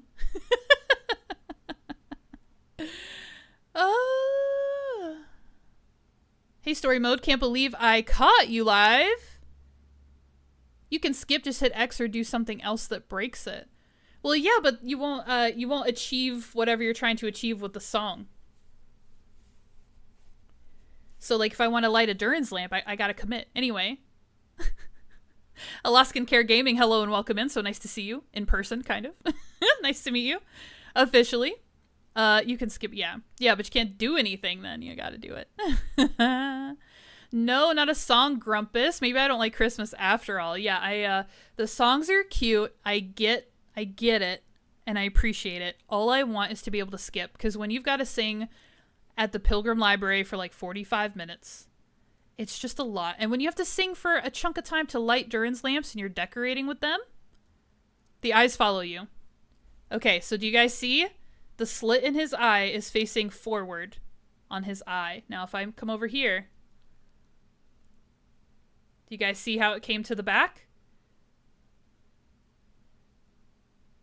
The back of his eye. And then if I go in the middle, it's in the middle. And if I go forward, it comes forward. Please tell me you guys can see this. It was way too bright for me before. Middle, because I moved to the middle. And now I moved to the back. And like the slit does change in size based on the lighting, yeah. So it's more open facing towards the front. But yeah, it follows you. Isn't that nuts? Oh. Okay, the Durance Monument song doesn't have to go on, I must say. Yeah. Yeah, that's all. It's just really long. And like, I got stuff to do. Hopefully no ends were harmed in the making of this video. I just put one of those on the wall above where the drake nest is. I cannot see it. I just saw it. I can't unsee it. I'm just blind. I did it with the one I just built. No boy. I can see it better now. It was too bright. Night at the museum. Creepy. Okay, I'm gonna get out of this screen because, well, buddy. Yeah. Why is it 8 feet long? I don't need the entire... It's a lot. It's a lot. But anyway, there's that guy. Orc Hunter DLC. Orc Hunter DLC, everybody. Okay, and then we'll do the the outfit. And then this DLC was pretty unique because what they did was they included a new rune that you could put on. There's a new weapon, first of all. And actually, I'm not showing you guys the weapons. I'm so sorry. I need to fix that. There are weapons with a lot of these skins as well. But hold on. Orc Hunter gloves. I can't do two things at once. Orc Hunter boots. Okay, so here's the Orc Hunter armor. And you know what? I don't think I have the axe, so I can't even show you if I wanted to. But there is a... Oh, what's it called? Somebody tell me what it's called. It's a two-headed battle axe. It's got a skull on it. And there's a rune and there's an ale also included with this DLC. And basically the rune allows you to collect... The only example I have is the warg pelt. I thought this was troll skin. The warg pelt here. And actually, if I break all of these down... Not my floor, please. Do you see the bones? Drake bones. This is literally... Oh my god. Do his eyes follow you in the little head? Why didn't they just do this on a plaque? Come on now. So that, and then... Is there anything else to these break? The ruckus skulls, or ruckus maybe. Yeah, and then the skulls here. So with the rune on the weapon, when you fight enemies, you can collect these unique resource materials. So the ruckus skulls, the drake bones, the fell beast head. There's troll skin, and there are warg pelts as well. So if I break the... Where did I put the couch? Do you guys like my showroom? Doesn't it make so much sense? So if I break the couch... Yeah, there's troll skin right there. It's hide. Look, it looks like hide. Yeah, so there's that. So yeah. You get the special rune, and I think any weapon will get you these materials off of any enemies that they apply to. Obviously, you've got to get a fell beast head from a fell beast, a drake bone from a drake, troll hide from a troll, so on and so forth. But with that rune, on any weapon, you can do it. But there's also a special weapon that comes with the DLC, and I'm so sorry I don't have it. I'm not prepared, and it's okay. And here's the armor. So BA, right? Very BA. Gotta love it. Okay, what else am I missing as far as DLC items? This is all in-game. We looked at the lamps. We looked at... The golden update was just an update, right? So that's not a DLC to get the gilded walls and stuff. Okay, so... Best for last, except the Endcraft DLC is pretty great, I'm not gonna lie. Night at the museum. I just know it was the ritual weapon. Know it as the ritual weapon. Yeah, that sounds right. I agree. Grandma likes to carry it. You can hold it in your hand. I do like that when you're placing the troll items, the day-night icon is visible. No, I didn't do the rug. Thank you. Thank you. My bad, y'all. My bad. Here they are. What do you mean I don't have any warg pelts? How do I have access to salt but not warg pelts? Now, we have seen these items in my build. We just toured everything that I've built so far, so hopefully there's a lot of VOD watchers. Because I'd like to show off everything I've done. But yeah, so here is a version. I can't build it, unfortunately. And then here's the wall version. And I don't like them. I really don't like them. The Orc Hunter DLC was never made for me. It's not my thing. I do love that there's lore attached to it. I love that they added a rune. Like, it was very unique in terms of the DLC that they've released so far. It was never my thing. I do think that the Drake skeletons are pretty cool. This guy's pretty cool. I didn't want to go hunting and get all of the stuff and all of that, but like, it was never really meant for me, but the warg things are actually really bothersome. And I think it's just because I hate that the wargs are purple and green. It just makes me really sad. It makes me really sad. And more wolves. I really need to investigate where they're coming from, but we don't have time for that. Okay, let's talk about farming items. So there was an update. This was just an update, not a DLC, that added a lot of cool items to farming. Now, this is not just a cute scarecrow type statue. This also replaces a hearth. So it will, I already have a grid on the floor, so you're not going to see it. But basically, you can build this. You still need the necessary materials. It's not a cheat code. You still need the materials.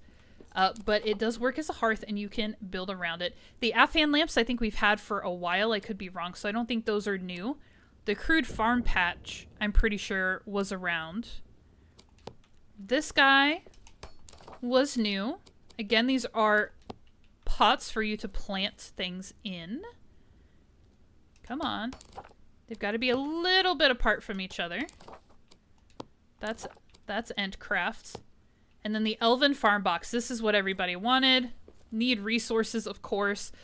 As you guys can tell, and you've probably seen as I run around, this statue grows Elbereth's Blessing, which is one of the rarest, probably the rarest resource in the game, because there's only one statue in the Elven Quarter producing Elbereth's Blessing, which is a crucial ingredient to Lembas, which is what we want it for most. And when they did the farming update, they gave us this statue so that we could grow Elbereth's Blessing in our farm builds as well. So, amazing item. I was waiting and waiting and waiting in the playthrough to get it and talk to you guys about it. Apparently, when you unlock the Mithril Forge, it unlocks this recipe. So at end game, of course, after you need it, like way after you actually need it, you can get it.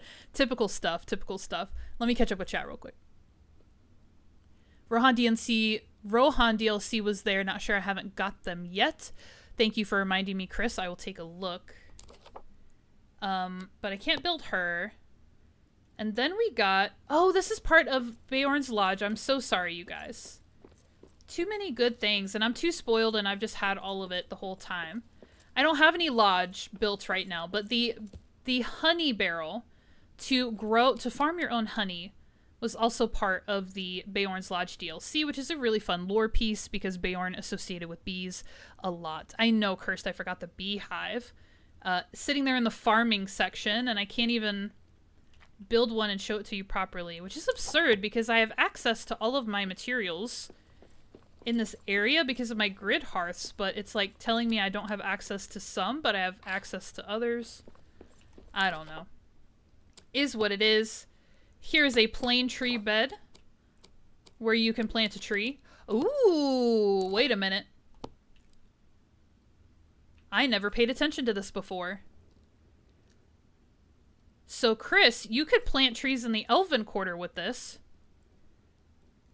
And you don't have to use a pot. I have never used that, and it never crossed my mind to investigate. Like a natural-looking tree bed, because otherwise you are using one of these bad boys to grow your trees in. Oh, it's a new world. I never even bothered with that. I was like, what's this pile of dirt? I never even. But here's all the other tree boxes. I wish my menu would stop doing that. Does anybody else's menu do that? Like it jumps to the top of the category that you're in instead of moving over. I'm using an Xbox controller on PC. It's probably my own fault. I never put that together before. That you could have a natural tree bed that's just a pile of dirt on the ground. Wow. Wow, Faith. Wow. She pays so much attention. Eek. So yeah. So there's a light stone version of this design, and then there's a dark stone version of this design. These are two of the smaller tree beds. A little bit different of a design here. This one matches a little bit with this larger plant pot. This one, of course, matches more with the smaller plant pot. And then these are the smaller versions of these big boys, so you can coordinate with those if you want to. And then there's this guy, which I don't know if I've ever successfully grown a tree in here. I think there's one in my Dwarrowdelf upper city in my farming area that actually had enough space to grow all the way up a giant tree. But yeah, so here are all the beautiful things that we got for the farming update. Now, I feel like we had farm patches and farm boxes before. You guys can correct me if I'm wrong. I feel like we had these before the farming update. Again, not a DLC, just an update. So we all got it. We all got it for free. I feel like we had these two pieces already. I could be full of lies. But that is the whole selection. And for Chris, who was asking about the Rohan DLC, is it really just the banner and the outfit? Like, is it really? So the Rohirrim banner, you guys have seen this. Come on, dude. Come on. Come on, work with me here, work with me. So you guys have seen this around in my build. This is the Rohan banner. Is there a weapon? I feel like there might be a weapon, which of course I don't have to show you. Rohan helmet. I love the Rohan armor. It's beautiful. And I don't think any of mine have been customized. As you guys know, you can tint your armor in this game. I think this is the original design, the original color. So if you tint this armor, the white parts, I believe, will change to the color of whatever you tint it to. So this is the Rohan armor. Look at the cool horse on the front of the helmet. And then I love the horse tail design of the tuft on the back of the helmet. But yeah, I love this armor. This is so cool. It's so regal. It's really beautiful. And then these are some of my favorite boots as well. Did we get a weapon? You know what? I can look at recipes to see these weapons. Can I not?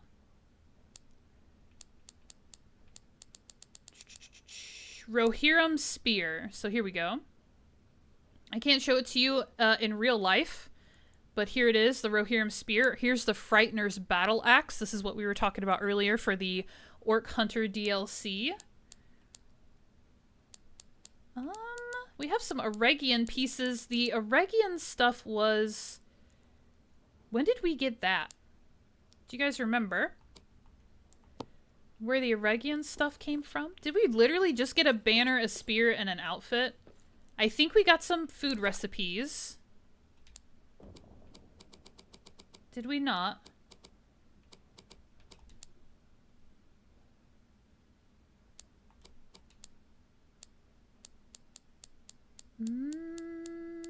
Yuletide Feast is here.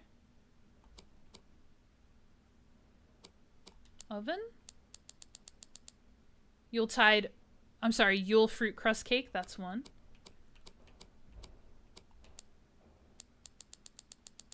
Oh! Rohan Yurig Stew. Here it is under the roasting pit, so we got a recipe as well.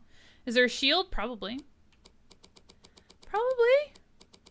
Okay, I'm gonna tell you guys honestly, I wasn't trying to go this hard with the DLC, so that's my justification for why I'm underprepared. I wasn't trying to go this hard.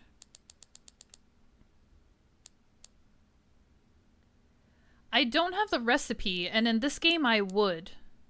Because I obviously have the DLC, so there's not a shield?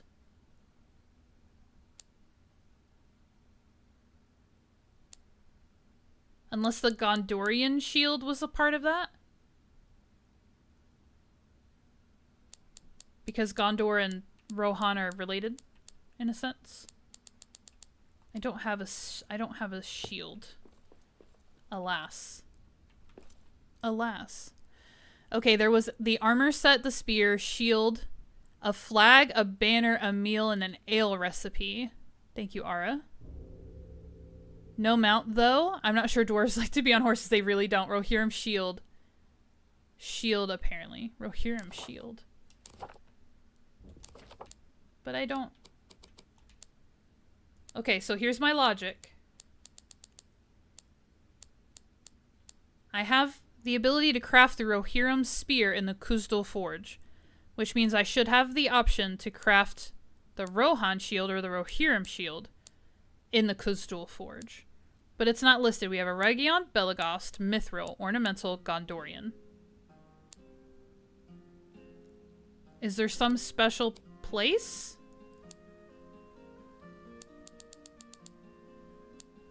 Rohirrim shield. You can make it in the little forge. You have to make it in the little one. Isn't that funny? Okay, here we go. Yeah, so the Rohirrim shield, very pretty. The Iron Bow Great Sword, so this is for your Endcraft DLC. The Frightener's Battle Axe, which we talked about for the Orc Hunter DLC. And the Endcraft Shield for the Endcraft DLC. Okay, so here we go. You have to make it in the little one. That's so funny. I wonder why I can't make it in the big one. But yeah, here they go. There's the Rohirrim shield. So yeah, an ale, meals, all that good stuff. Not sure about the single one. We definitely had the 3-box one. Not sure about the single one. Okay, gotcha. I hate it. Yes, cool. I have about 100 of these Elbra statues on my roof garden. Looks cool. Made at a Lembas farm? Curse, what do you hate? I'm so sorry. I'm terrible at chat. Curse, what do you hate? What do you hate? Tell me. That's kind of weird. It's only available on the regular forge. The only thing I think is weird is that you can make the sword, or you can make the spear on the Khuzdul Forge, but you can't make the shield. Interesting. Interesting. Okay. Okay. I was really going for build items more than the other details, but those are details involved. Did I miss any armor that I need to show you guys? Orc Hunter, Beorn, Skin Bark.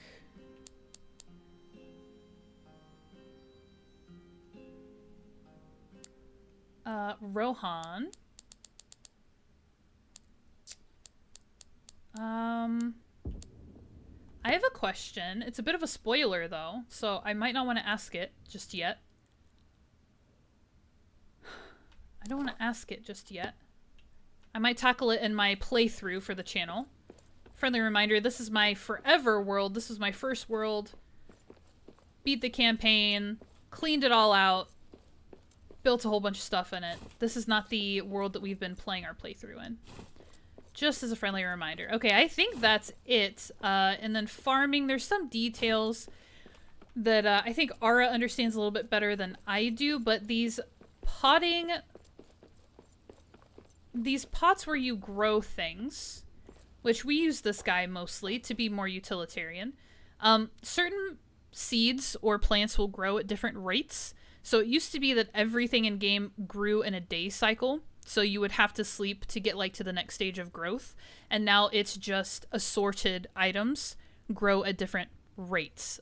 So that was something that was added along with the farming update. Not DLC, I almost said DLC. With the farming update was that you were no longer attached, chained, kept under the hand of the man for your daily resource growing. You could actually, some of it grows faster than that.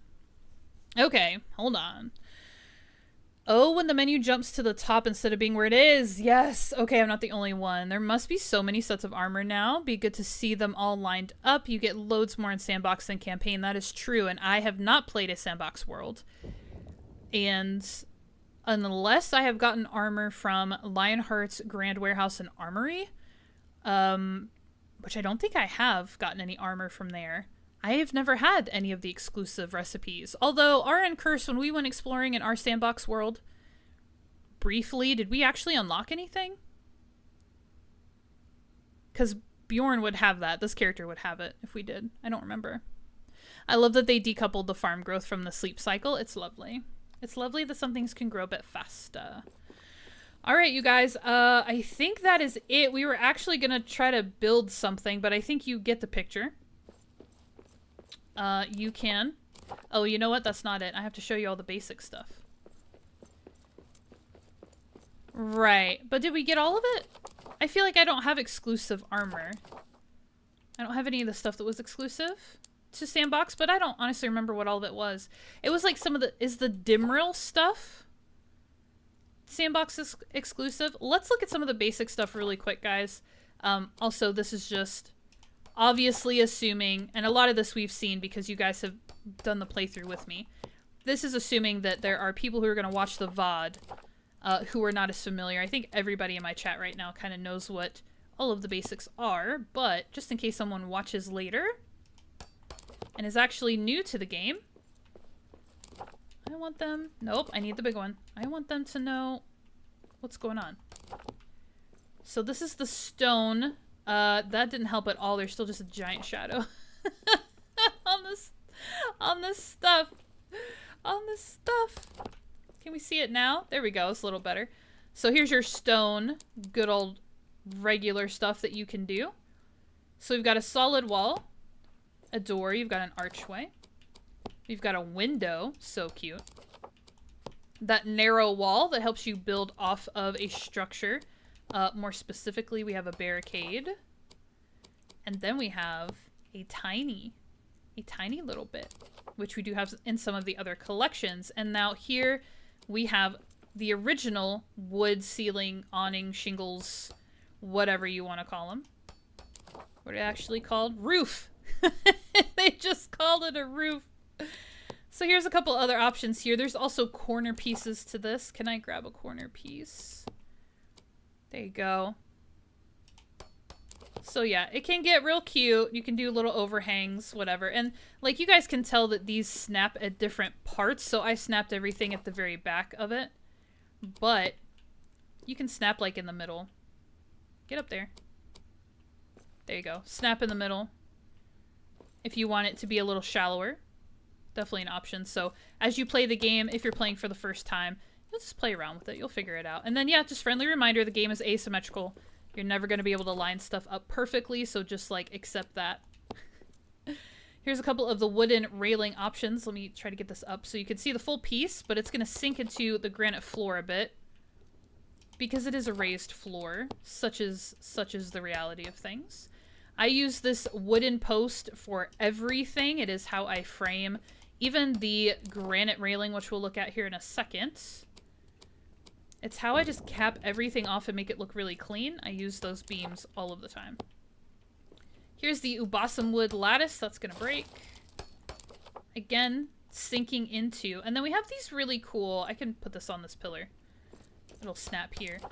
Some of these trellises have this really cool shape that indicate that they are supposed to go... Excuse me, go above or on the top of a frame like this. Got some orcs up there. That's fun. The problem with this piece for me is that it's that distance and symmetry thing. Usually the distance between two pillars, I can't line up this trellis to be completely even. Can you guys even get through? Are you smart enough? Yes, he is. Okay. Yes, he is. Come away from my things. Come away from my things. This one's done in. Get him. Come on now. Come on now. Looks like I have Glamdring. Do I have Glamdring? Ritual Glamdring. Yes, I do. Okay. So I have the Ritual Rune on my sword right now. So those orcs should be dropping some of those fun Orc Hunter materials anyways. Back to the story. You guys have already seen the Endcraft goodies. But did you know you can also build stairs? And if you're lucky, the pieces will even snap together smoothly. Which doesn't always happen, so don't expect that to happen every time. So we've got a couple of different versions of stairs. We've got those rough-hewn stairs. We've got like a slightly smoother version. And then we've got this polished stair, right? So nice, so pretty. Come on. And again, these can snap together. if you have everything perfectly aligned to do so and have enough space. And then there's also longer portions of stairs. Hold on. So, nice big ones. Like this. Which can be problematic or helpful depending on how you feel about it. Some narrower ones, some shorter ones. You get the idea. And then these are the fun Bane of Our Existence banisters. That, if your stairs are perfect, then your banisters will snap perfectly. But there's a whole lot of reasons why your banisters might not snap perfectly, and it's usually just because it'll piss you off if they don't. So some of the things to watch out for with the banisters, they are very, very touchy. There's also a shorter version here. So if you're trying to fill in a smaller gap in your banister, that is also an option for you. Best case scenario, they snap to the outside of the staircase like they are here, but sometimes you're in a space where you might be putting a staircase against a wall that's going kind of this way, so I can do that real quick. Let's use a lodge wall real quick. So you might not have space, necessarily, to put the banister on the way that you want to. That's not even close enough. But the basic tip that I will give you, and it's extremely basic, again, check out Axebeard and Jubo on YouTube if you want, like, the most detailed, intricate optimization for building options that you could possibly get. Go check them out. I am not the girl for that. But I have noticed that if you cannot get your banisters to stick, which will happen a lot in a lot of different scenarios, deconstruct whatever they're attaching to. So for instance, if this wasn't working, I would probably break this floor. And then it's really, really important that when you break something underneath, you have to break that foundation stone. So now you guys can really see how high these floors are sitting. That it built this stone foundation to support itself automatically. And so if you want to build something, it's not working, see if there is a foundation stone happening underneath it. Nothing will build. Let's see if I can give you an example. See how it's red? See how that built on top of it and it's fine? Okay, I'm gonna stop talking. But basically, these foundation layers can be a real pain in the butt, so if you're really struggling with something, getting something to snap, something to stick, especially the banisters, go ahead and just deconstruct whatever's on either side of them, and then watch out for those foundation stones, because those will actually create some issue for you building in the future. Oh, let me replace my floors. And I gotta be careful to line them up, and I feel like this one is a little bit higher. Yeah, you can see that this floor that I just put down, you can see the seam really clearly. This is what I think Chris was talking about earlier. You really gotta watch these floors, because they will snap at an imbalance. So now I had to, like, replace it and pay attention to where the floor was hovering, and now it's more seamless into that. So that's just a hot take. Okay. You guys are probably dropping all kinds of stuff in the chat right now. Fixing statues. Yes, we did unlock sandbox only. The Regian was originally sandbox. Okay, but I believe they added to the campaign. I do find it strange that the helmets don't tend to scale at the same time as the accompanying armor. Right, the tiers, the strength levels. Yeah, I think helmets... Do we even have a tier 6 helmet? I think they all stop at like 3 or something crazy. Did you know that the tall stairs are just 2 connected ones the next size down? I did. I've noticed that gap before. Yeah, so you see where the banister is catching? Yeah. They're just 2 attached to each other. Yeah, I've noticed that. Stone foundations were the root of my banister problems. Yes. Stone foundations are an issue most of the time. So it's like the first thing that I try when something's not working. Check and see if I'm trying to snap something in an area that has a stone foundation, because a lot of times that'll be the issue. If you even touch the stairs to pillar, then it allows you to keep building them much higher. Then they go until they turn red. Nice. Floors can be a nightmare. Oh, interesting. So the pillar contact is all that's necessary. Even just barely touching one. Cool. Yeah, that's some expert talk about stability and support and stuff like that, which is absolutely an element to better building. Again, I don't need to do that because I'm not trying to build stairs that are like 18 stories tall, so I'm not the one who can get you guys that information. Okay, so we did stone pieces. We did wood pieces. There are also... The base. All about that base. Here is a stone pillar. I really don't need to show you guys all of these, but it just feels like the right thing to do. Wait a minute. These aren't the pieces that go on here, are they? Do they... Wait. Let's look. Hold on. Let's look at the stone column and see. Yeah, I guess they are a little wonky, aren't they? Okay, so you can build individual pieces. Here's a crown to it. Okay, so the pillar on the left was a pre-structured item in the game. The pillar on the right, I kind of built it. That's funny. You gotta love it. It's so rustic. It's so rustic. So there's some pillars there. Here's a lovely wooden pillar that I've used in many things. Here's one that you can customize to whatever height that you want. Again, it's all snapping really nicely for me. And I do have to say, for all the grief I was giving the lodge pillars, these pillars kind of do the same thing. Have very blatant seams, and then you can see there's a bit of shape to either end. And so they jut out a little bit. And then these are really fun things that you can do. You can attach these different, what are these called? Crowns is what they're calling them.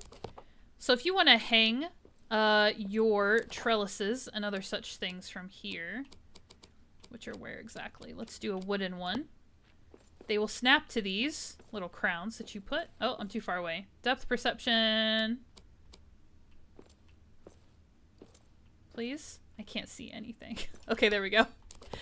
They'll snap to those little anchors there if you put them on a post. You also don't need to have the molding on there at all. It does add a little bit to the design. You can see the beam kind of cutting through the trellis a little bit, but you can also snap the trellises directly to the beams themselves. You don't have to have the crown on there, but it does add a bit of decorative element to it all. And then you have some that go in different directions. So if you want to put one at like a middle joint and then have your trellises going either way, you can do that. Or you can just have these up and be decorative. So that's wooden as well. And then these are things you get like way early in game, and I spend too much time with them. They're a little rough, but they can be used to help you fortify some areas. They're also good as like little foundation pieces. And then you can do these fun little shelves. We actually did this, I think, in the Mines of Moria. I did use some of these to build floors. And I think what's cool about them is that they are anchored. Those little molded pieces on the bottom will anchor against the wall. I'm using it against a pillar, which is pretty foolish. You can't really see the effect of it. Let's go over to a wall, because that can be really cool if you stack them against each other. But I think the texture of these is just so rough. It's so rough-hewn that I'm probably never going to default to these items. But yeah, it'll have that cool little structure piece underneath. You guys are familiar with the pier. This is something that you have to build in water. And then this is a fun little thing that I do. I remember us talking about, this is the tall frame, talking about building a little bit higher when we are building structures. This is the scaffolding that I build for myself every single time to get my dwarf a little bit higher, and then I can place items higher than I normally would be able to, if that makes sense. Oh my gosh. I'm just realizing how much we have. So now I can place that a lot higher than I could have if I was on the ground. Let's give an example here. That's about as high as I could get it on the ground. So that's the difference. So that's a fun little scaffold that I build for myself when I'm trying to build a little bit higher. We have too much stuff. I don't want to go through all of this. I'm going to be completely honest with you. But yeah, you've got a lot of... I mean, you can go through this menu and really see for yourself what some of these things are. There's like tall, narrow ones. And these will look really familiar because these structures will be in a lot of the mines. And you end up clambering up them, you know, trying to reach other areas. So yeah, there's a bunch of not so pretty, but totally functional things that you can use to build in areas down here in the wood and stone section. Oh my gosh, we haven't even got to granite.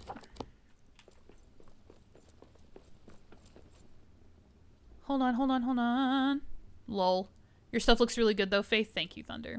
They rotate differently to be less uneven.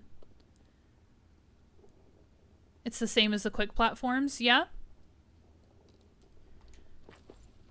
What do you mean? The scaffolding? Or this thing? They're a little bit different. They're a little bit different. This is what a quick platform looks like. Whoop. So yeah, the quick platform is actually a bit cleaner. A little less disheveled. But yeah, they're very similar. They're extremely similar. Pattern is a little bit different. But yeah. I just laid out every item and structure in the game. It was painful. This is a lot. This is a lot. I might be over it because we still have granite and adamant to do. And like, you've seen all of this too because we've built these structures in game. So let's do some of the decorative granite walls. We are in the granite category right now. I should build myself a house so that these orcs can't get to me. Some of the window options here.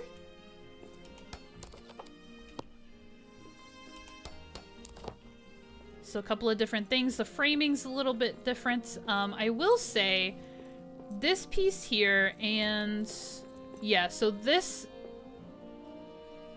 particular molding is a little bit troublesome because we have this piece which matches the molding on this wall that you can apply to any wall and really make the structure more cohesive. But this one that's basically an upside down version of that, we don't have that. So there's no way that you could lay these walls out and then match them up with that more upside down version of that. So I always end up using this wall because I want to be able to use this this border on it. So if that makes any sense. We've got a decorative wall here. A couple of different versions of that. Lots and lots of options in granite. Wait, how are these different? Oh, the bottom trim is a little bit different. Okay. We've got ornate walls and windows. So you guys can see there's a little bit of etching into the wall here to give that detail. Oh, my torch went out. Whoop. Please. So we can see them. Okay. Granite. Ooh, here's another one. This one's complicated. That's got a lot of detail to it. So yeah, you can get really decorative with this granite stuff. They've given us so many options. And then, sorry, friendly reminder, you have to craft the star metal hammer to unlock the additional granite recipes. So I wouldn't have access to any of this stuff that's a little bit more intricate if we hadn't crafted that hammer. And if you guys remember, you don't need it for anything. You actually don't need it in the game. The next hammer that you actually need is the adamant hammer. But come to find out, the star metal hammer will unlock all of these goods for you. I'm just gonna build myself into a little hole here. I really like this piece right here. This wooden beam that's like in the granite. I think that's really cool. So yeah, there's a lot of cool pieces, a lot of details that you can bring out in your builds if you so desire. Here's the gold stuff. Very cool. It kind of melts into a lot of the walls, so you could do a lot of cool things with it. I do enjoy this one. Yes, yes. Let's do... I kind of like doing this. Like framing it out this way. Can look kind of nice. And then you also have some narrow gilded walls that you can add to the gold gilded wall if you don't have another piece in the way. To extend them or to fluff them out. Just more details. A couple of different versions of it. Really, really pretty stuff. Can't wait for the white set on Tuesday. I know, more stuff. As if I don't have enough stuff. Yeah, and I will say I'm not hurting for building items in terms of... Like, it'll be cool to have the other colors and stuff. I have plenty of things to build with, though. It's more like the decorative element of things. So I want more potted plants, and I want, you know, scrolls and mugs that I can put on tables. More vases would be great. Stuff like that. That's what I'm really excited for. But, yeah, it'll be very cool to have the white marble... I'm not overly excited about the red clay because I'm not a big fan of clay, and I'm interested to see what environments that actually looks best in. Hello, wolfies. Okay, they came from this direction.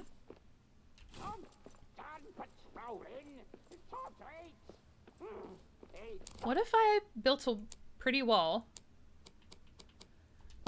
right here? Please?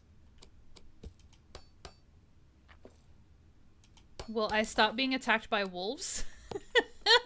If we put these pretty green walls right here? Is that an option? Oh gosh. Okay. There we go. Isn't it beautiful? I am starving to death. Poor guy. Oh! I knew I heard you. I heard you somewhere. Ruh. So yeah, pretty green walls, and then we also have this wood paneling. You guys have seen this in my city build. You've seen these walls. I guess it isn't obvious which ones are in-game and which ones are added, but there they are.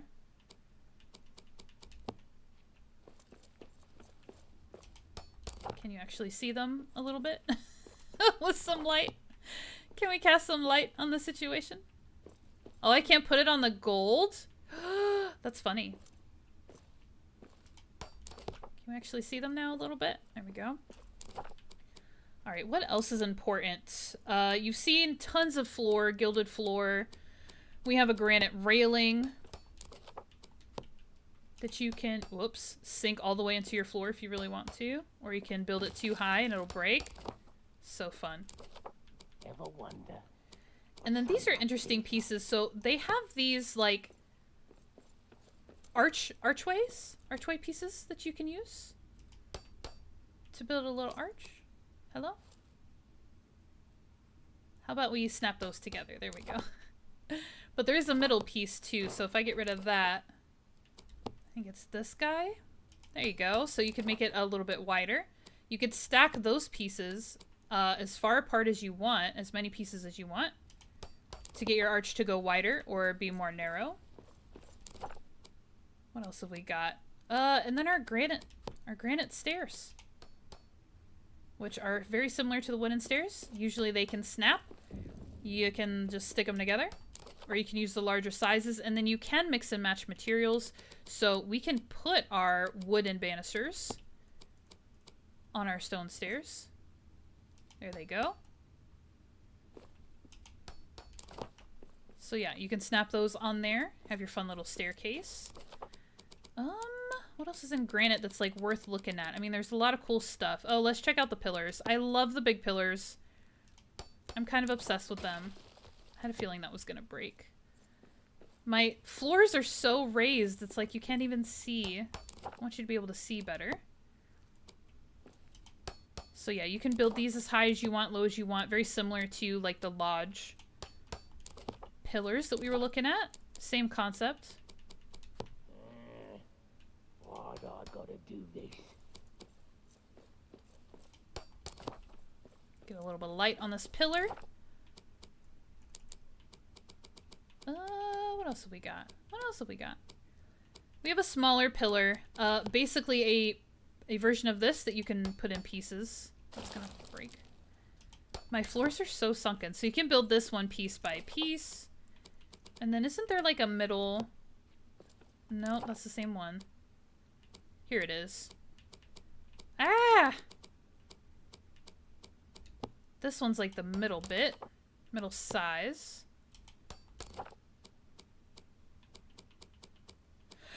Oh, excuse me. So you've got that one too. So a lot of cool pillars. Speaking of, let's go ahead and hop over to Adamant. Now, Adamant, fortunately for right now, has a very limited amount of pieces to its build collection. but it's got some pretty cool pillars. I'm not gonna lie. These are the pillars I default to in most of my builds. And then we have a double height pillar, which I use in the Dwarrowdelf base like all of the time. How huge that is. So yeah, adamant has a lot of great pillar pieces. Love that a lot. And then very similar in style to the granite, but the granite has more decorative options in terms of walls and windows and all of that good stuff. But we do have some really nice stone. They are made of adamant. Ceiling pieces here. Because we do have granite ones too, don't we? I just never use them, so I'm like the last person in the world. Oh, we have the ceiling pieces. I have to show those to you. Hold on. Okay, yeah, we don't have those overhanging eave pieces, but we do have these. And these are cool, although they're a pain in the butt because, again, asymmetry. Where you can build a vaulted, it's not even the same height, you can build a vaulted ceiling in your structure. Will it not snap because that piece of granite is on top of it? My goodness. Come here.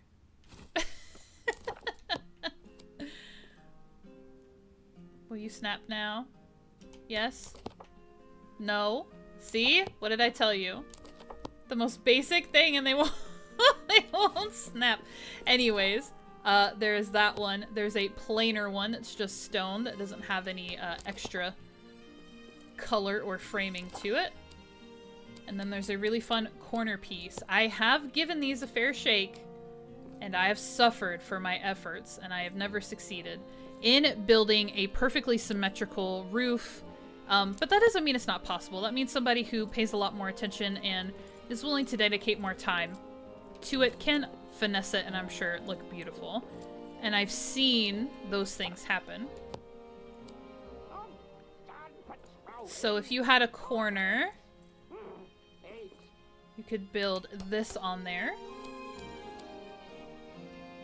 to give you a nice vaulted ceiling. You have some corner pieces. So yeah, if you work with all of these pieces, they're all potentially troublesome, not effortless, but even the difficult ones obviously can be made something of if you have the patience for it. And I just, I don't. So I use pillars as pillars, and I use walls as walls, and I use floors as ceilings. Pretty much. So the granite floor gonna be anchored to this post. This is my ceiling. And I'm good with it. I'm good with it. But you can also use wooden. Like a polished wood floor is a really nice piece because it has that detail underneath. And now, even though this carving is really beautiful, when you have to use the little tile to supplement your space, it's obviously going to give you a smaller version of that. So just know that that's a thing. But yeah, I was saying before that the granite is kind of the only floor where it's literally, you can just add another tile and it blends right in. Because the way that it's cut matches the smaller tiles to the bigger ones. So yeah, lots of cool options here. I still don't know how to use those parts. Oh yeah, the ceilings. I do enjoy the underneath of the wooden floors. It's really pretty. It's so pretty. Oh my gosh. Why are there so many orcs? Okay. Braziers are fun. You guys have seen me pop a whole bunch of lamps on the wall, so you're pretty familiar with that. We've got furniture in here. We've got bookcases, all kinds of things that you can use. Some chairs, some furniture, stools, tables, really nice tables like this one. Pretty busted tables like this one. My favorite table, I'm not gonna lie, is the round table. I go to that one all of the time. We've got these troll chairs that you can use, or you can do the regular chair. Or you can do the regular chair with a little fur cushion on it, which is really fun. So yeah, just explore your menu, go through all of your good stuff. We've got some decorative vases, some of the only things we can actually put on top of a surface. But of course, they're gonna get too big and cumbersome at some point. Come on, dude. Come on. Come on. Wow, that one's really not gonna do it. Okay, well anyway, it can go on a floor, that's fine. So some decorative vases. This is not a planter, this is just a vase. But there goes that. We looked at the ruckus stuff. Oh, and carpets. Oh my gosh. Too many options. I'm literally falling asleep. All right. I'm just going to show you. Hey, look, you've got a red, yellow, orange, blue, green, purple rug. And then you've got these fun rugs. They can be runners. I use this one all of the time. Nice and large for framing out a room. But we also have these, if my menu would co-op, all right. Ooh, where can I put this? Where can I put this? This room is a hot, hot mess. I kind of love it. So here is a fun rug that you can use. And you guys have seen it in my builds today. You can kind of control the length of it. So some of them are pre-cut, but this one, it's a little tricky. You've got to line it up like perfectly. But you can make this rug as long or short as you want, because it has two cap pieces, two end pieces. And then you can use this middle piece to like drag it out as far as you want, if your menu cooperates with you. And then this one, I'll just say, my only tip is to try to overlap the rugs until like right before they turn red. Otherwise, you will have a very visible gap or seam in the rug. But if you overlap them a little bit, you can get a nice clean rug. And no, there's nothing you can do about the ruts and how the rugs are wrinkled. You just gotta live with it. You just gotta live with it. So yeah, cool stuff like that. We've got a lot of banners. These are all different colors, but the two main ones are this, as far as shape goes, I should say. And then we have the flags that actually hang from the side. So these are pretty cool. So here's some different flags that you can use, different colors, designs, layouts, cool stuff. And then of course you've got your crests, and you can do those backwards if you want. Oh no, he's facing forward. He's just a simple one. Like I did it backwards. So yeah, these can just go on walls, or like you've seen me use them on a bit of a pillar, like a short pillar. You can use them as signposts if you want, but a bunch of options there. And yeah, I think I'm gonna call it for building. You guys are really seeing what's going on here. Now, we did not use any of our build lore tomes and scrolls in our playthrough. I think I might have shown this to you briefly, but here's what those are for. This is a scroll shelf, and then you can fill it with the... Oh, sorry, this is tomes. So you can fill it with tomes, and then there is one for the scrolls. Boop, boop. There you go. So yeah, put your scrolls in this one. So that is what the build lore tomes are for, and then we've talked a lot about the heroes tokens that we've gotten every time that we have stopped to honor a fallen dwarf. Like, as soon as I think I'm done, 18 more things present themselves. So I'm just going to say that the heroes tokens are what you need, as you can see. Heroes tokens, adamants, and Khazad steel. To build the Durin statues, which you unlock by... Don't tell me, we just did it. Ooh, I don't remember. What do we do? Oh, we replaced Durin's crown that the Troll King had. We replaced Durin's crown on the monument there in the Endurance Forge area. And that unlocks the Durin statues, which are all very, very cool. So that's what we use all of those hero tokens for. And like, guys, you get it. There's a bunch of stuff in here. As you play your game, you're going to be able to explore it. Orcs.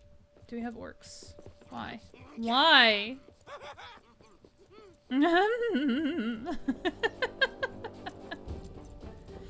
Come over here. I can't hit you properly among all the stuff. Wow. That is all you've got? So satisfying. How are you guys getting in here? But yeah, pretty self-explanatory. So there's some of the DLC items for you. My favorites are the Rohan, as I'm wearing it. Rohan DLC, which doesn't have a whole lot to it, but I do love the outfit, and the banner is pretty great. And weapons, for me, are kind of interchangeable. And then The Bayorn's Lodge DLC was pretty great. It got us those beehives. It got us some other building items. I need to familiarize myself with it a bit more. It's taken me a long time to do it. So, yeah. Anyways, and craft 8,000%. And craft DLC. Whoops. Yes, I am story mode. Yes. What in the world? What did I do? Oh, I hit the Xbox thing. There it goes. Okay, like, what did I do? I don't know how to play video games. What do you mean? The Endcraft DLC is probably my favorite because it's got all those trellises, those vine-covered trellises, the pillars, all those potted plants. Oh, I love it. I love it so much. All right, I'm going to wrap it up here, you guys. I am falling asleep. It is Friday, but it's about 10 o'clock p.m. my time, and I'm a girl that wakes up at 5 o'clock in the morning typically, so I'm getting real tired. We're going to call it. I think you saw a lot of good stuff tonight. A lot of potential if you haven't spent much time building in the game yet. Even though my builds are pretty simple and straightforward, there's so much potential to make really great builds that you can really love. And again, there are other creators in the community. Go ahead and grab the Discord link in my description to join the RTM Discord. You will be exposed to like the best creators in there, and they could really tell you how to maximize your building options and your building potential. Okay. Carpets are great for color coding, indeed. You do just gotta live with it. There's a difference between tomes and scrolls? I don't think so. I think they're one's a scroll and one's a book, but I think they function the same way. The story behind them is if you fill your shelf with tomes or scrolls, you can go over and there'll be an option when you interact with the item that says study, and you can, quotes, study your tomes or whatever. And the theory is that, it's not a theory, it's true, but it's just not a valuable resource. How they function is, for a limited, if you study your items for a extremely, like 5 seconds, limited period of time, you have a chance to build without using materials. So say I was building a granite floor, if I studied my tome bookcase for like 5 seconds, I have a chance that some of the floor tiles that I put down won't actually cost me any granite, if that makes sense. So it's not like, for this amount of time, everything you build, you don't use materials for, it's free. No, it's a chance. And then you would have to stop and restudy the bookcase every like 5 seconds to have a chance to build something for free. It's just not worth it. It's just not worth it. So I love them as decorative elements. I think they're great. I have some ideas about how to use them kind of creatively. And so I'll be trying that out whenever I have the time. So yeah, I don't think there's a difference other than one being a scroll and one being a book. I think that's the only difference. Thank you so much, Curse, for the support in chat. There is Jubo's link. There is Axebeard's link. There's also a link to Lionhouse Grand Warehouse video that I posted. If you go check out the video where you can learn how to get infinite items for building infinite things. There's also a link in that video to the warehouse and also the join codes to jump onto that server. So anyways, oh my gosh, I'm fading fast. Thunder, thank you for hanging out. Cursed, Ara, Kathleen, gosh, Axebeard was here, Alaskan, Care Gaming, Chris was here. I'm gonna miss somebody. There were so many people popping up in the chat, and I really appreciate you guys. I'm not amazing at chat. It's hard for me to keep up sometimes, but I appreciate you guys being here, sharing in the conversation, bringing life to the stream. I really appreciate it. I'm scrolling back to see if I missed somebody. I think that was everybody. We did have one person from Canada pop in and say hello, and I can't remember what their name was. But thank you to everybody who popped into the live chat and hung out with me for this stream. And yes, Cursed, thank you to the VOD watchers. I'm sure I'm like 3 hours or more. It's about to be 10, so we might be going on 4 hours here. But I appreciate the VOD watchers for getting through all of this. I hope you enjoy the builds. I hope you are inspired. And I hope that you have a better grasp on what some of the DLC packs actually offer in terms of building, and also how much freaking potential you actually have in this game to create really cool things. And so many items, like I'm completely overwhelmed. I didn't even show you everything. And like my fingers are sore, my knuckles are cracking, and my brain is shutting down. So there's so much to the building element. And when we feature the DLC on Tuesday, oh my gosh, you guys, the next stream we have together, we'll be playing Duran's Folk expansion on Tuesday. I can't believe it. We're going to be playing that. So when we kick off the expansion, I will wrap up a couple of concepts around the end game as it is before we jump into things that kind of have to do with building. I could elaborate on it now, but I think I'll save it. So anyways, I hope you got something out of the stream. Thank you to everybody for hanging out. VOD watchers especially, if you made it all the way through. Drop a like, drop a sub.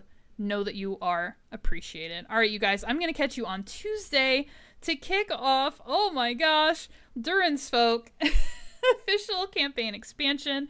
I am so excited for the trading post. I am so excited to discover what expeditions actually look like. And even though I'm a little trepidatious about how needy they're going to be, I'm excited to build my little NPC family. So we're going to kick that off on Tuesday, November 18th. I mean, there it is.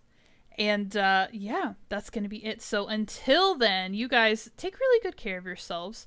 Know that you are appreciated. And I will catch you next time. Until then, bye!